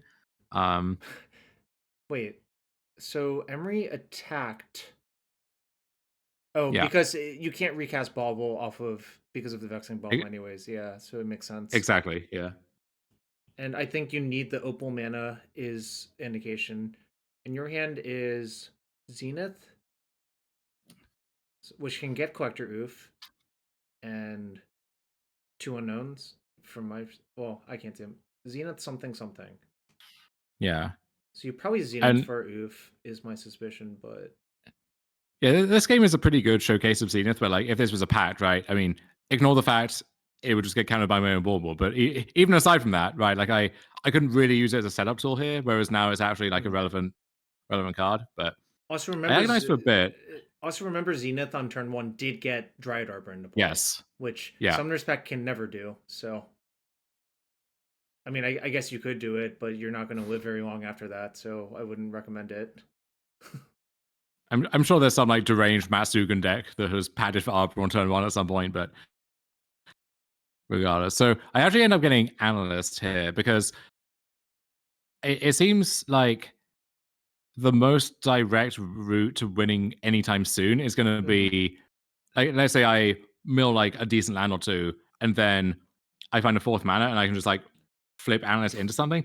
Instead, I just hit nothing, uh, and I'm feeling pretty bad about the situation. But Yeah, I mean, the probability of you winning has to be below like 1% by this point. I think maybe it's higher than maybe 1%, but it's not that low, but it's like what do I have going for me at this point, right?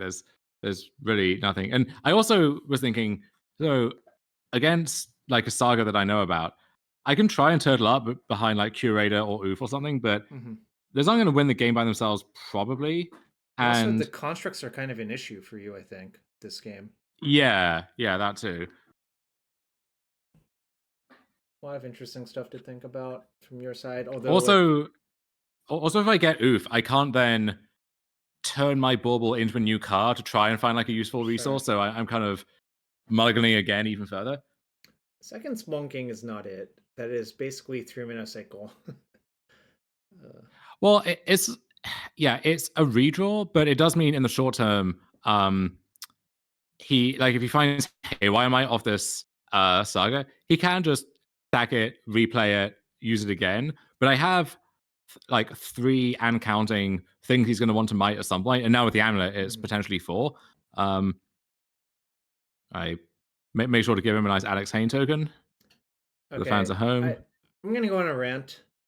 If you're gonna play any deck like this, can you please have actual tokens? Because decks make way too many different types of tokens nowadays. I think They do, yeah. this is not really something I'm a big fan of anymore. When your deck only made one type of token, I think this was okay. Maybe two types of tokens. There's just too many tokens nowadays for this to be something I'm frankly, I would like be borderline annoyed at my opponent if they were doing this. Is especially bad in like the mono white deck in standard. I think is probably Oh God, the right? poster child for that. I mean, the mono white deck I played at that Vancouver RC, I think had like 6 distinct types of token. Yeah. And that was low. Like other lists had more. It was a nightmare. Yeah, but yeah, that's my quick rant. Please just prize wall card as your Eldrazi token. Please don't do this. Have an actual construct. If anything, you can just use those like MDFC proxy things and just like write the name of the token on it, and it's fine. yeah. So yeah, Jacob is like he's attacking with contracts, and it's a relevant clock, but he's not really doing anything else. No, this is so my assumption is his hand is like zeros? I forget what's in the graveyard, but if it was breach, like you could at least breach and then just rumble to try and run something else. So I'm assuming it's just like zeros or consign, right? Because I haven't played a good consign target in a while, and so I'm assuming even if I get to cast this Titan, it's getting consigned, and then I don't want to be in a spot where like I have to chump with the Titan and then it doesn't get me anywhere. Right. Or where I just die on the spot without happening. Luckily, after so I sack the bauble. I draw second Amulet, which does actually. So the old question of like Amulet with Spelunking. Basically, you control one Amulet is the upshot of any number of Spelunkings and an Amulet. But if you have the second Amulet, then you still unlock most of that explosive potential again. Sure. So luckily here, I just get to kind of go nuts, and I'm assuming there's going to be a consign. Yeah, but what can you do about it? What are you going to do? Not cast your spell? No. But this is nice because I get to hold up the Arbor now instead of using it to cast anything. So that can just take one for the team, if it comes down to that. Yeah, I would also, because it also is weird to me that your opponent took the Saga over Breach if he didn't already have a Breach, right? Yeah, that is a little odd, I guess. Wait, but there's no consign on this. So what do you think the range of cards he could have is? Well, it's funny because now against something like Timo, you'd also be thinking, well, what if there's Unholy Heat? If there's other stuff?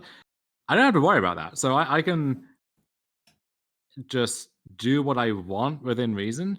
Obviously, want to make sure I don't die to these constructs if it's avoidable. Also, want to make sure though that like if I have to attack right now, those are big enough that they can just eat the Titan. So instead, I think I just get the missing pieces to set up this analyst line. Mm-hmm. Yeah, I mean, like once your Titan trigger doesn't get consigned, I would just try to kill them somehow, and I assume you know how to kill them from here. Yeah, and honestly, I could just Mirror Pool Titan, attack at like Bog, Odawara, bounce your thing. I could win manually that way, but one thing I was consciously doing over the weekend was in spots like this where it's kind of garbage time and there's lots of ways to the finish, is actively try to do the analyst stuff where possible so that people focus too much on the graveyard hate. Like in that Mardu match, the game one, I had 2 amulets and Titan, so I can win however I want. But I spent 5 minutes going through that loop in the hopes that if my opponent was less familiar with it or was maybe too scared of it, that would be reflected in their sideboarding. By the way, if you did that stuff to me, I would just ignore it and have no graveyard hate in my deck. FYI. Well, that's you, Joe. So I would never use such bush league tactics on you. Yes, you would. You would still do that. Come on, don't lie. Actually, probably maybe because I knew it would tilt you, so then it does have a relevant strategic purpose. I would just concede like once we were anywhere close to that because it's a waste of time. I have places to go. It's a good power move. I have places to go, people to see. But yes, I do. Do you though? Well, maybe not in Canada. I don't know. Yeah. Anyways, yes, I agree with you. Like, if you can trick them into thinking the analyst stuff is more important than it is, that's fine to do. Honestly, to me, it doesn't really matter what you do here. They're dead like 9,000 different ways. Like it's like irrelevant. Yeah, we can fast forward through the game Yeah. 2 here because Because they're dead. you've seen all Yeah. this before. Yeah. Yes, then we get to game 3, which game 3 I didn't really think was going to happen, but ended up kind of coming together there. It kind of looked like you were dying to the constructs, and then I guess like the issue is constructs don't actually kill you that fast, so you had enough time. Yeah. Constructs are definitely like the plan. I guess technically plan B for Breach in this matchup. Yeah, this is the ongoing quest with the Breach deck is to find any plan B, because if there was any like reliable pivot, I think the deck would just be truly busted. But this is one of the things keeping it back is you basically are still an Underworld Breach deck. You can people have like their I don't know their Kappa Cannoneers or whatever. And okay, you'll steal a game here or there that way, but for the most part, you're still doing the same thing and you'll beat to the same cards. And if someone cracks the code there, like finds a way to do that, then great, they'll get rewarded as they should. But for now, it is still like the main choke point that you can attack. Right, I agree with that. If anyone finds that, I think the deck goes from like whatever tier to S tier, I guess, is probably it's like kind of debatable if it's S tier or not. I think it probably is in my opinion, but if you found a really good backup plan, it would definitely be S tier. I already told you about Slowgurk, Jarvis. What more do you want? I don't think that solves many problems that I wanted to solve. All right, your opponent mulligans on the play.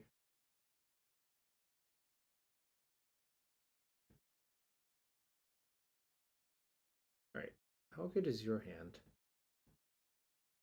My hand is not great, so it's kind of a weird hand, but I think there's going to be enough disruption of various kinds that I don't want to be like trying to mull for the nuts. Sure. So I have Bauble, which pretty good disruptive card. I have Manual Analyst into I think I have like a Zenith as well for like a second lock piece. So I figure if I draw Amulet or Spelunking, I can maybe pop off quickly, and otherwise I can play a bit of a longer game. Yeah, with like Bauble into Oof or Bauble into Curator. So it's not a great hand. Like it has clear weaknesses, but the thing is, if I mulligan, what hand am I looking for? Like you could say turn one Amulet, turn two, whatever, popping off. But like, okay, that hand is just bad against one consign, right? Or one Haywire Might, or so on and so forth. So, and once again, I kind of brick off. You get a forest. Analyst, and sure, great. Love that for me. Yeah, it's not fantastic. But what do you think of Edgar's deck in general? Do you think? Oh, I guess we kind of discussed that, but yeah, I watched it kind of evolve and mutate over the days leading up to it, and I know he's put a lot of thought into it. He did great with it. It turned out very nicely, and I think it makes sense. Like all of the choices have an internal logic to them. Sure. If I had to play this, I think I probably would play Team still, something like the list that Alex Rohan won with in Prague. Yep. Oh, and now we have flipped. But I think 4-color is very defensible. Yeah. So that prize card was a Rumble, or sorry, was a Eldrazi, so he could crack 2 clues to flip the Dimir, which I guess is a clock on you, right? It is, yeah. And this is why I end up getting Curator either now or next time. Might be now. I'll get Oof first, and then I think I go for Curator soon because it's the best way to like check the Tameo, but both in combat and just stopping it from like popping off. Because I'm worried if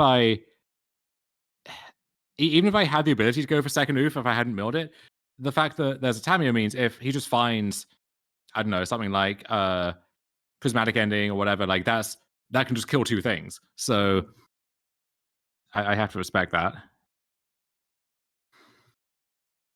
And I guess it's better to get the Curator when you actually have a mana up, rather than like exposing it and getting no value out of it.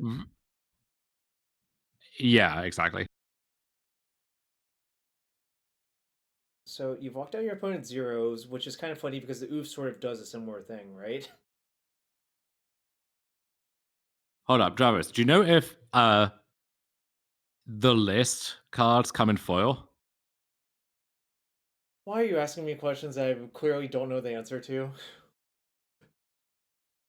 You're a font of wisdom. I just assume you knew everything. I'm not a font of wisdom about foil cards in the list. Wow. Pithing Needle into Portable Hole into Emery. Huh. Some lists come foil has been called, but not all. The list Amulet is foil. Is there a way of telling? Uh, uh. Huh. Jacob Okay. says the Mystery Booster retail exclusive cards had a foil spot that look like they are foil list cards, but list cards do not come in foil. You know, I'm glad Jacob knows that. I guess for his sake. I don't want to know that, and I will forget that very quickly after this stream. Do you believe that? Yes. Yeah. Absolutely. So the needles on Boseiju and the portable hole took out the oof, but there's still a vexing bubble, which prisons out all of the zeros from your opponent's side, except for the one he gets off of the saga. Interesting.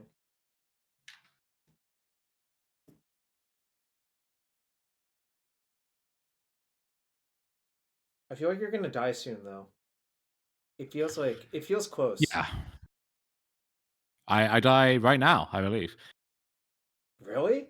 So they answer the curator and oh, actually, they don't have to answer the curator. Really, you can like maybe power through it if you get rid of the vexing bubble, right? Yeah, so this is the kind of last interesting decision I have here where this gets Looks like a Mox. what does it get? Gets Like Opal. Yeah, Mox. and there's I think the Haywire Might is in the graveyard here. So assuming this is a turn, yeah, he leads off with he casts Underworld Breach. Just Okay. to start off here. So yeah, then you have to think about if you want to do anything. Although not the Yeah. entire graveyard is visible, honestly, which is somewhat awkward. There's an island of Hayward Might, a Mox Opal, and a Malevolent Rumble, and then one card I can't see. Which is, is what it is. Yeah, so he goes to Breach, and so I have the option to try and exile Opal or Haywire Might or Rumble in response. And my thinking is, if we can pause for a second, so Sure. but I think so. People ask like, why not exile the Might? And I think in retrospect, I should. My thinking was, so he has the Breach, which like is the big commitment he's building towards, right? He also has the Emery. So if he wants to like test the waters and force me to exile something with Curator or to like let it get through, he can initiate that with the Emery at any time. So if he is casting the Breach first, then it gets kind of weird because part of me, maybe I like level myself here, but I was thinking, so if he cared enough about the Might, my thought is he would like target it with Emery first, make me eat it, and then he can either reevaluate if he wants to breach a turn, or he can cast breach, and then I don't know what his cards are. It would make sense for them to be like some number of zeros that are being locked out or whatever, but he can potentially like rumble into backup or so. I kind of took this as maybe a sign that he wants me to take the shield down on this curator because there's a way that he can deal with the bauble other than that. So like if you just had a portable hold or I don't know, whatever. Boseiju, for example. And so my thinking is, okay, if I get either the rumble instead, like maybe that's his way to like find the next piece to keep going, or if I get the other opal, because he got an opal off Saga. So if the plan was to loop opals to make mana after doing this, because if you're trying to loop opals, right, but your way of killing Bauble is reliant on me just not killing it with my curator, then in one sense, that doesn't add up. Does that make sense? So part of me thought like this is almost like a bait of some kind, and that it implies he either has something to plow through anyway, or he, for whatever reason that I can't piece together right now, he just doesn't care as much. I think in retrospect, that's kind of faulty logic, maybe, because what else am I going to do with the curator that matters in that sense, right? So like maybe I don't know. Like I think someone said afterwards he drew, maybe it was like a 0, or he drew something which after this point let him just kind of it made it pretty easy. But leaving any of that aside, I don't know. Like I see how I got to that point, but I still think I probably should have just done the more natural move anyway. So I think you should kill or you should eat the Haywire Mite, mostly because I don't think it's that easy for your opponent to be able to do anything productive with the breach on that turn afterwards if you get the thing, right? Like, so suppose for the sake of argument, he did your thing, which is Emery target Mite. Then you would always eat the Mite, and he would never have a way. And yes, I know this goes against Paulo's rule, which you should always force the action. But here, I don't think it's so clear that you should always force the action. I think the only way for him to kill you this turn is to mite your bauble, essentially. And the only way that can Yeah, happen that's is to have a land right here after you escape the Haywire Mite into play.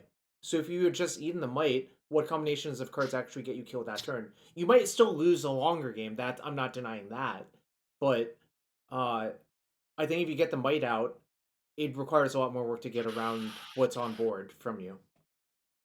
yeah. I mean, the other well, so he has Tamio on 6, right? So Sure. if that's if I can't eat something, he -3s. Let's say he gets Rumble, he makes mana from that. He can then like Rumble again, and maybe so he gets that like springboard to jump up again. But it does also make a lot of sense that if the might or if the bubble goes away, if he just has like Opal Bauble in hand or something, that is also kind of punishing. So Yep. yeah, it's I think I should have exiled it. Um Yeah. and it was kind of hasty as well. So part of me just like didn't really give enough time to that thought, but I'm not. This isn't one of those mistakes I'm like super beating myself up about. At least for Sure. now. Maybe it should be, but it's. Well, I think you should beat yourself up about it, but also I understand the mindset you're in, which is okay. It would be nice to win this match, but also it doesn't really matter that much to me, right? Which loser mentality, Jarvis. Can't be thinking that way. But Well, I mean, it's hard for you're not a robot. Like you are, Dom Harvey, one of my good Magic friends. You are certainly a human being, but sometimes humans malfunction or make mistakes, which I would say this is probably a mistake. Um, I think the issue I have with not eating the mite is a land just kills your bubble basically every time because almost certainly if you're doing this, you have a green source untapped to kill the bauble and then probably kill you behind it. Is my suspicion. I mean, he doesn't even need that, right? Because again, the Tamio Sure. on the Rumble gets the man anyway Oh, to like right. Yeah, kick yeah. things off. But yeah, That's we fair. can Yeah. unpause it and see how it ends. Well, my suspicion is you die horribly after this, but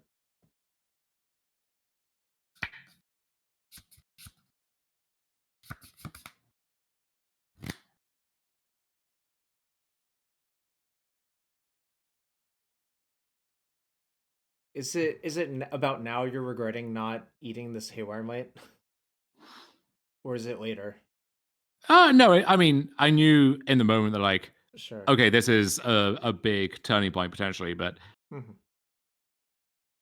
The weird thing is, I think Scavenging Ooze is not actually very good versus Underworld Breach in general because the grinding station stuff usually gets around it. Like yeah. generally speaking. I mean, really, I think any soft graveyard hate is not going to be enough against Yeah. Breach if you give them enough time. Um, like anything short of like a Douthie Leyline recipe style Oh, effect. another 0 And then is. so Oh, it was actually the easy trivial kill of just. yeah, he Yeah. So the yeah, I only think way he the only way for you to stop that is to eat the Haywire Might, essentially. yes, yeah. Well, so that was kind of my assertion. I think the most likely card for your opponent to have in hand, almost certainly the grinding station is there. But even if it's not, you can just chain Opal Rumble if you have two Opals, right? And the Vexing So Bubble is holding actually, off. okay, but so from my opponent's position then, do you think they sequenced their turn correctly in how they did it? Because my thinking was, okay, they can lead on Emery target's might, and then if I don't need that, okay, great, they've got it rolled up probably. If I do, then they can -3 Tameo on I guess. Well, so the Yeah, like yeah. So that happens, then they -3 Tameo on Rumble, and then if they rumble into an answer, that's fine. But then if they don't have to waste their Underworld Breach. well, my I think I think what they were thinking, which may be bad logic, is if they Emery the Might, you always eat it, right? Then the chance for them winning is gone. Correct? I think they Well, were kind of hoping that it just worked out for them if they played Breach and that you wouldn't eat the Might. but so okay. What I'll say there though is, given how like basically that was the first question people asked, right? Is why not eat the might? So it seems like basically everyone there is just going to eat the might with or without having thought about it too much, right? Right. So given that, and maybe he reads me as the type who's going to like specifically outlevel myself in this exact way, but for the most part, it seems like that's not a safe assumption you can make, right? That Well, it's again, my question to you is, how does your opponent actually remove the bauble that turn if you eat the Might?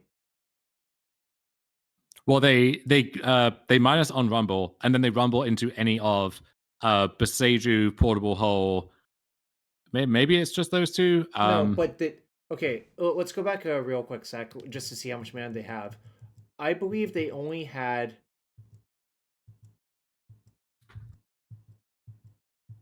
Okay, so they used Spawn plus Seam Vents to cast this. Then I guess they Well, use Aspire to hold cast. on, Yeah. hold up. So did they have a mana floating from Saga this turn? Yes. That okay. This Sorry. that turn? Okay. Yeah. That's what happened. So if you eat Might, suppose they minus on Rumble, they'll have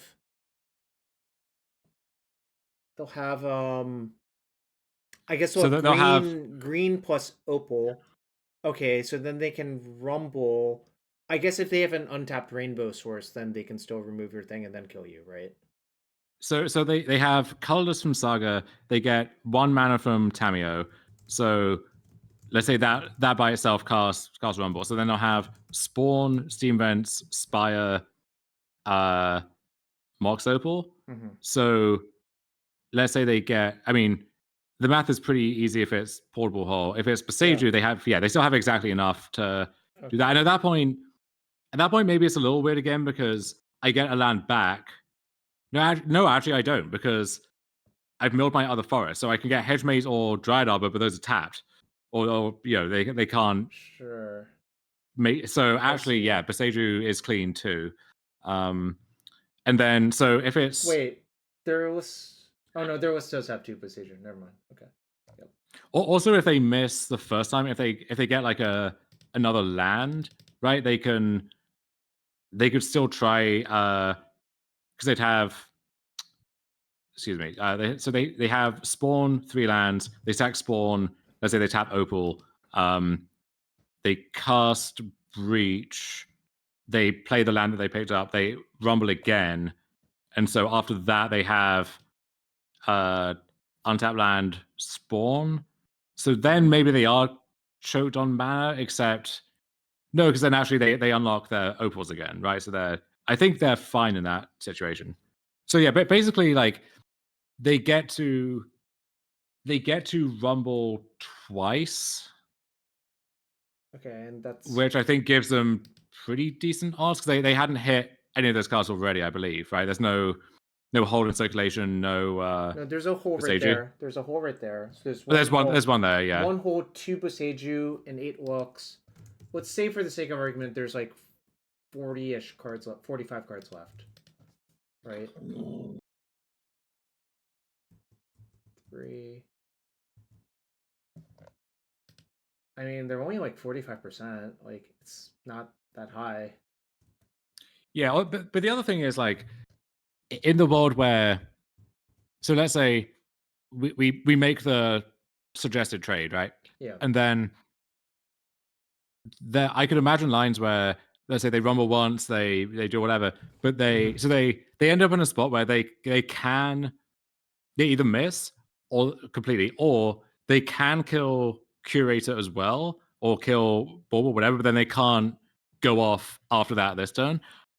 And in that case, you would just rather keep the breach until the last possible moment, right? So to me, what does it say that they lead on breach other than they kind of think they have it all rolled up anyway? Like I don't know. It's weird. I guess the final question is, so if you don't eat Might, should you just eat Rumble instead? That is a good follow up. Yeah, and you see me puzzling over that a little bit. Sure. Did they? No, they must have only had one rumble because otherwise that's not even a consideration. But right. Yeah, I mean, if there's 2 that, rumbles, that's an interesting one. Yeah, if there's 2 rumbles, is a nonsense question, of course, because like it doesn't matter because the eating. Well, what does eating 1 do then? So the question is, do you eat Might, Opal, or Rumble? I think eating the Opal doesn't make that much sense because I think it's like, well, maybe. Well, the other thing is that so at this point, like, so if I eat the Might, right? Mm-hmm. At that point, I don't think there was another thing for the Emery to get back through Bauble. Right. So what happens is, and the Emery can't even attack either. So what happens is you've committed your breach and you've used 3 cards up front to cast a Might that gets exiled, and then if you have to, I mean, if you have to stall completely at that point, it's disastrous because you lose your breach and then you've lost your best card. But if you, even if you end up doing something on that turn, it's like you've kind of wasted the Emery activation as well, right? So I don't know. So I think from Jacob's side, I think you lead on tap Emery target Might because that forces my hand if I want to exile the Might at any point, right? I'll keep the bubble and then you can try to start surfing with Tamio and Rumble and see like, you know, where you get from there. Because also like even if I get the turn back, I now have my Curator, so I can start exiling and stuff. But that's the only thing I have going on. Right. Like I'm not really close to going off in any other way or whatever. So I think if he can set up to have like an answer to Curator in a turn or two, he's still kind of chilling for the most part. I don't know. There's not that many answers to Curator in his deck, though. It's Pithing Needle, which is already used. Oh, you know what? The Needle on Boseiju means he has a lot less outs to your bubble. Oh, actually, huh? Yeah, oh, you're supposed to eat Might. I'm pretty sure, actually. Now that I think about that. So that takes it from like. There's only 1 hole left. What? Wait, what do you mean? There's to answer your bobble. Isn't it full hole list or is that? No, there's only 2 hole 2 ending. Okay, so two yeah, hole, actually 1 ending. I think you actually beefed it, but I Jarvis, just that. I'm gonna be kicking myself. No, it's okay. You're happily kicking yourself. This is not an unhappy. Yeah. But I think like we spent all that time thinking, and like Boseiju's out, and I'm like, wait. Now that I look at this, Boseiju is definitely not an out for obvious reasons. I'm sure if you tried to Boseiju your thing, you would definitely point to the Pithing Needle in the moment. But maybe not at this point. I don't know. no, you would have. I think it's so hard for you. Like when you're in a game, it's so hard for you to miss that stuff personally. But now that if it's only 1 out instead of 3, I think the odds are just like minuscule, essentially. So I think you'd. Well, let's Yeah, see. It's like I guess 18%. It's 18%, which is not very high. I guess hold on, bring up the list again quickly if you can. Okay. So 1 ending which you can't take. The Needle, 2 Boseiju. Yeah. 2 Portable. I mean, there are. Yeah.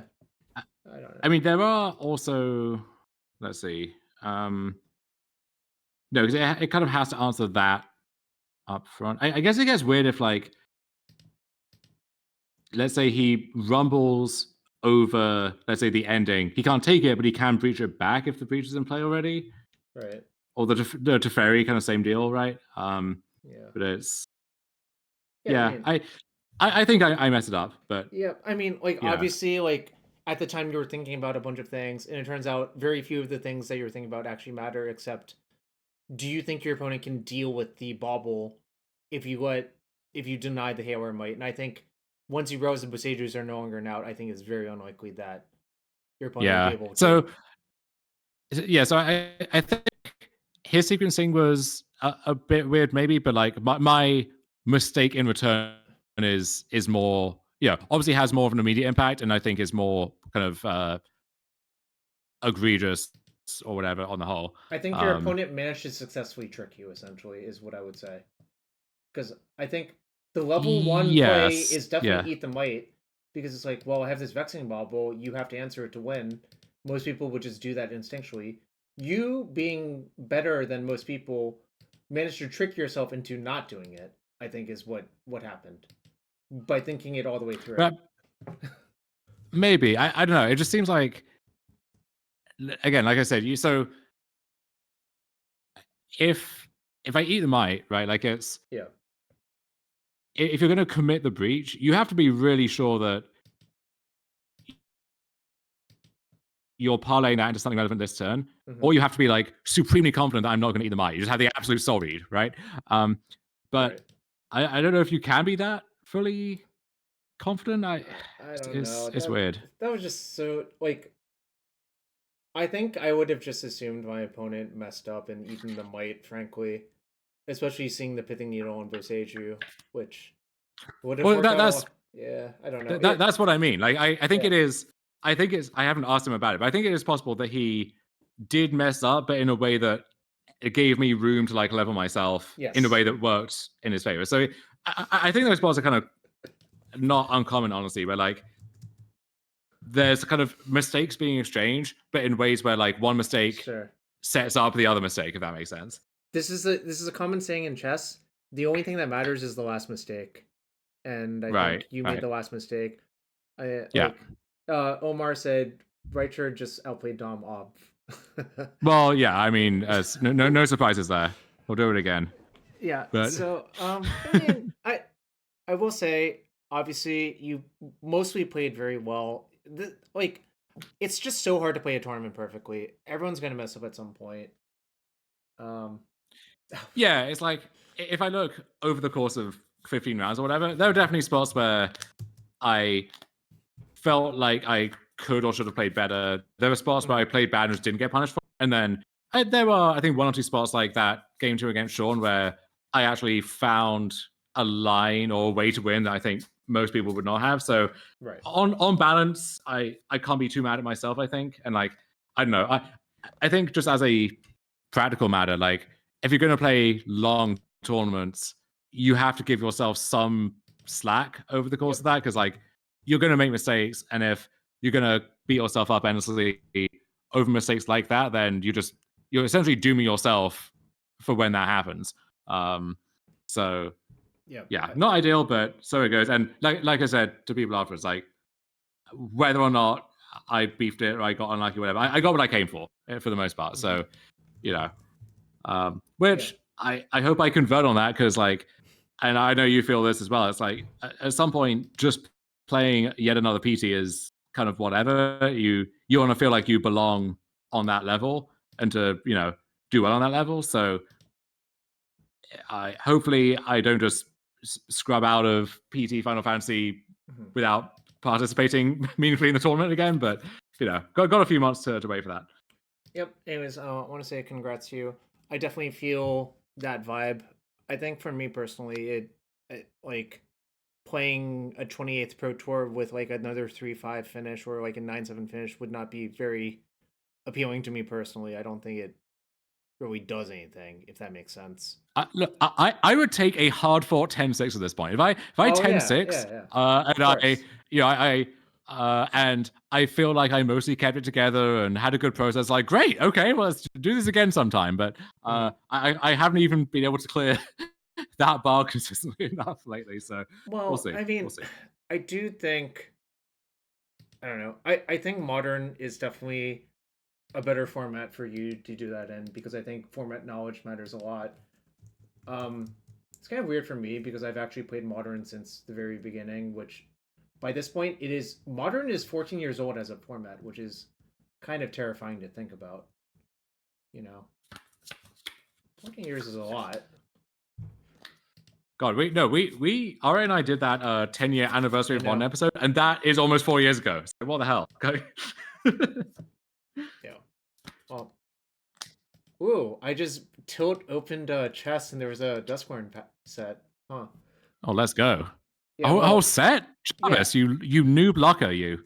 Well, I need to check if I can still redeem it. If I can, I definitely should, because of all of the overlords. Uh, yeah, that's God, nice. yeah. All right. Wow, just classic Jarvis moment right there.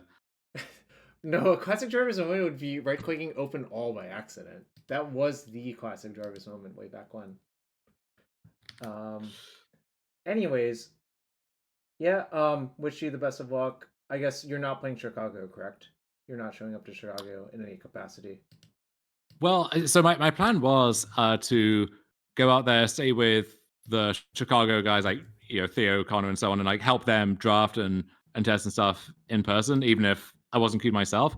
Now though, thankfully, I was too lazy to book my actual like MagicCon ticket and PTQ entry and stuff, and now I don't have to, so that's great. But it also means I don't really have a reason to be there because there's literally nothing else to do. So I might just sit it out and Yeah, you know makes take sense. that money and attention elsewhere for the time being. But I don't know, got some cool tournaments coming up, and then I think May is going to be pretty busy. Like I'm playing the USRC and hopefully covering the Canadian one for that. And then there's like other stuff I'm traveling to, and then June is the PT. So not too long to wait.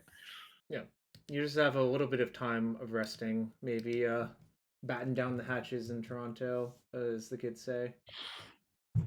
Do they say that I don't know, I would just during say, their regular chin wags or chin swag if you prefer? you know what, I'm gonna pretend you didn't say that. Which I think is for the best. Um anyways, y'all you can check out the Amulet Titan guide. I think have you updated it recently or are you planning to update it? Yeah, it's been updated since the bans and unbans, and probably will have an update post the RCs as well. And then specific stuff on the list and guide and like recommended list going forward on the Patreon as well. And like I said, I've recorded the episode with Ari, kind of going over the tournament and also just like general ether drift stuff and so on. That should come out in the next day or two. So links in the usual places. I am theoretically on Blue Sky. I haven't posted yet, but I'm just mostly kind of lurking and absorbing knowledge. But I don't know. Find me anywhere. Always happy to answer questions, chat about whatever, and hopefully we'll see you at some tournament before too long. Yeah, I hope to. So I am still currently on the hook for both RCs and sadly both of the Chicago limited PTQs. I mean that's a reasonable number of shots, but I'm not counting any chickens before they hatch. Of course, I know it's a long shot still, but Would you say you love the game, Jarvis? I still love the game. I think it's complicated, I guess, my relationship with the game. And frankly, life is complicated right now, for better or worse. Probably for worse, Yeah. honestly, is what I would say. But I'm looking forward in playing these tournaments as a sort of ignorance of what else is happening, is probably the best way of putting it. Yes. Anyway, always a pleasure. Thanks for having me on again, and hope, do well enough at something before long, and you'll have me back in for more. Yeah, hopefully. I mean, technically last year Chicago is when I requalified, but that was the big standard event that they're not running back, sadly, which I still find very puzzling. But they can do what they want. It is, it is weird. I assume Vegas will have the like big limited 75K or something because those always seem pretty Right. popular. But I Anyways, don't know. Dom, thanks again. Hope to talk to you soon. Hope to see you soon. And if anyone has questions, you can find Dom at the usual places. And I think we're gonna call it here. Thanks, everyone. Bye. Bye. Love you, all of you. Love you too. All right, chat. I think I'm gonna call it. I have other stuff to do tonight. I need to figure out exactly what deck I'm bringing to Portland, which is probably Dimir Breach, but I want to figure out the exact details of it. On the way out, we're gonna raid someone. I guess we'll raid one of the Breach Masters themselves, Corey B. So say hi to Corey for me. And I'll be back tomorrow morning. I think I'll play some Modern or something. So see you all then. Have a good one. Peace.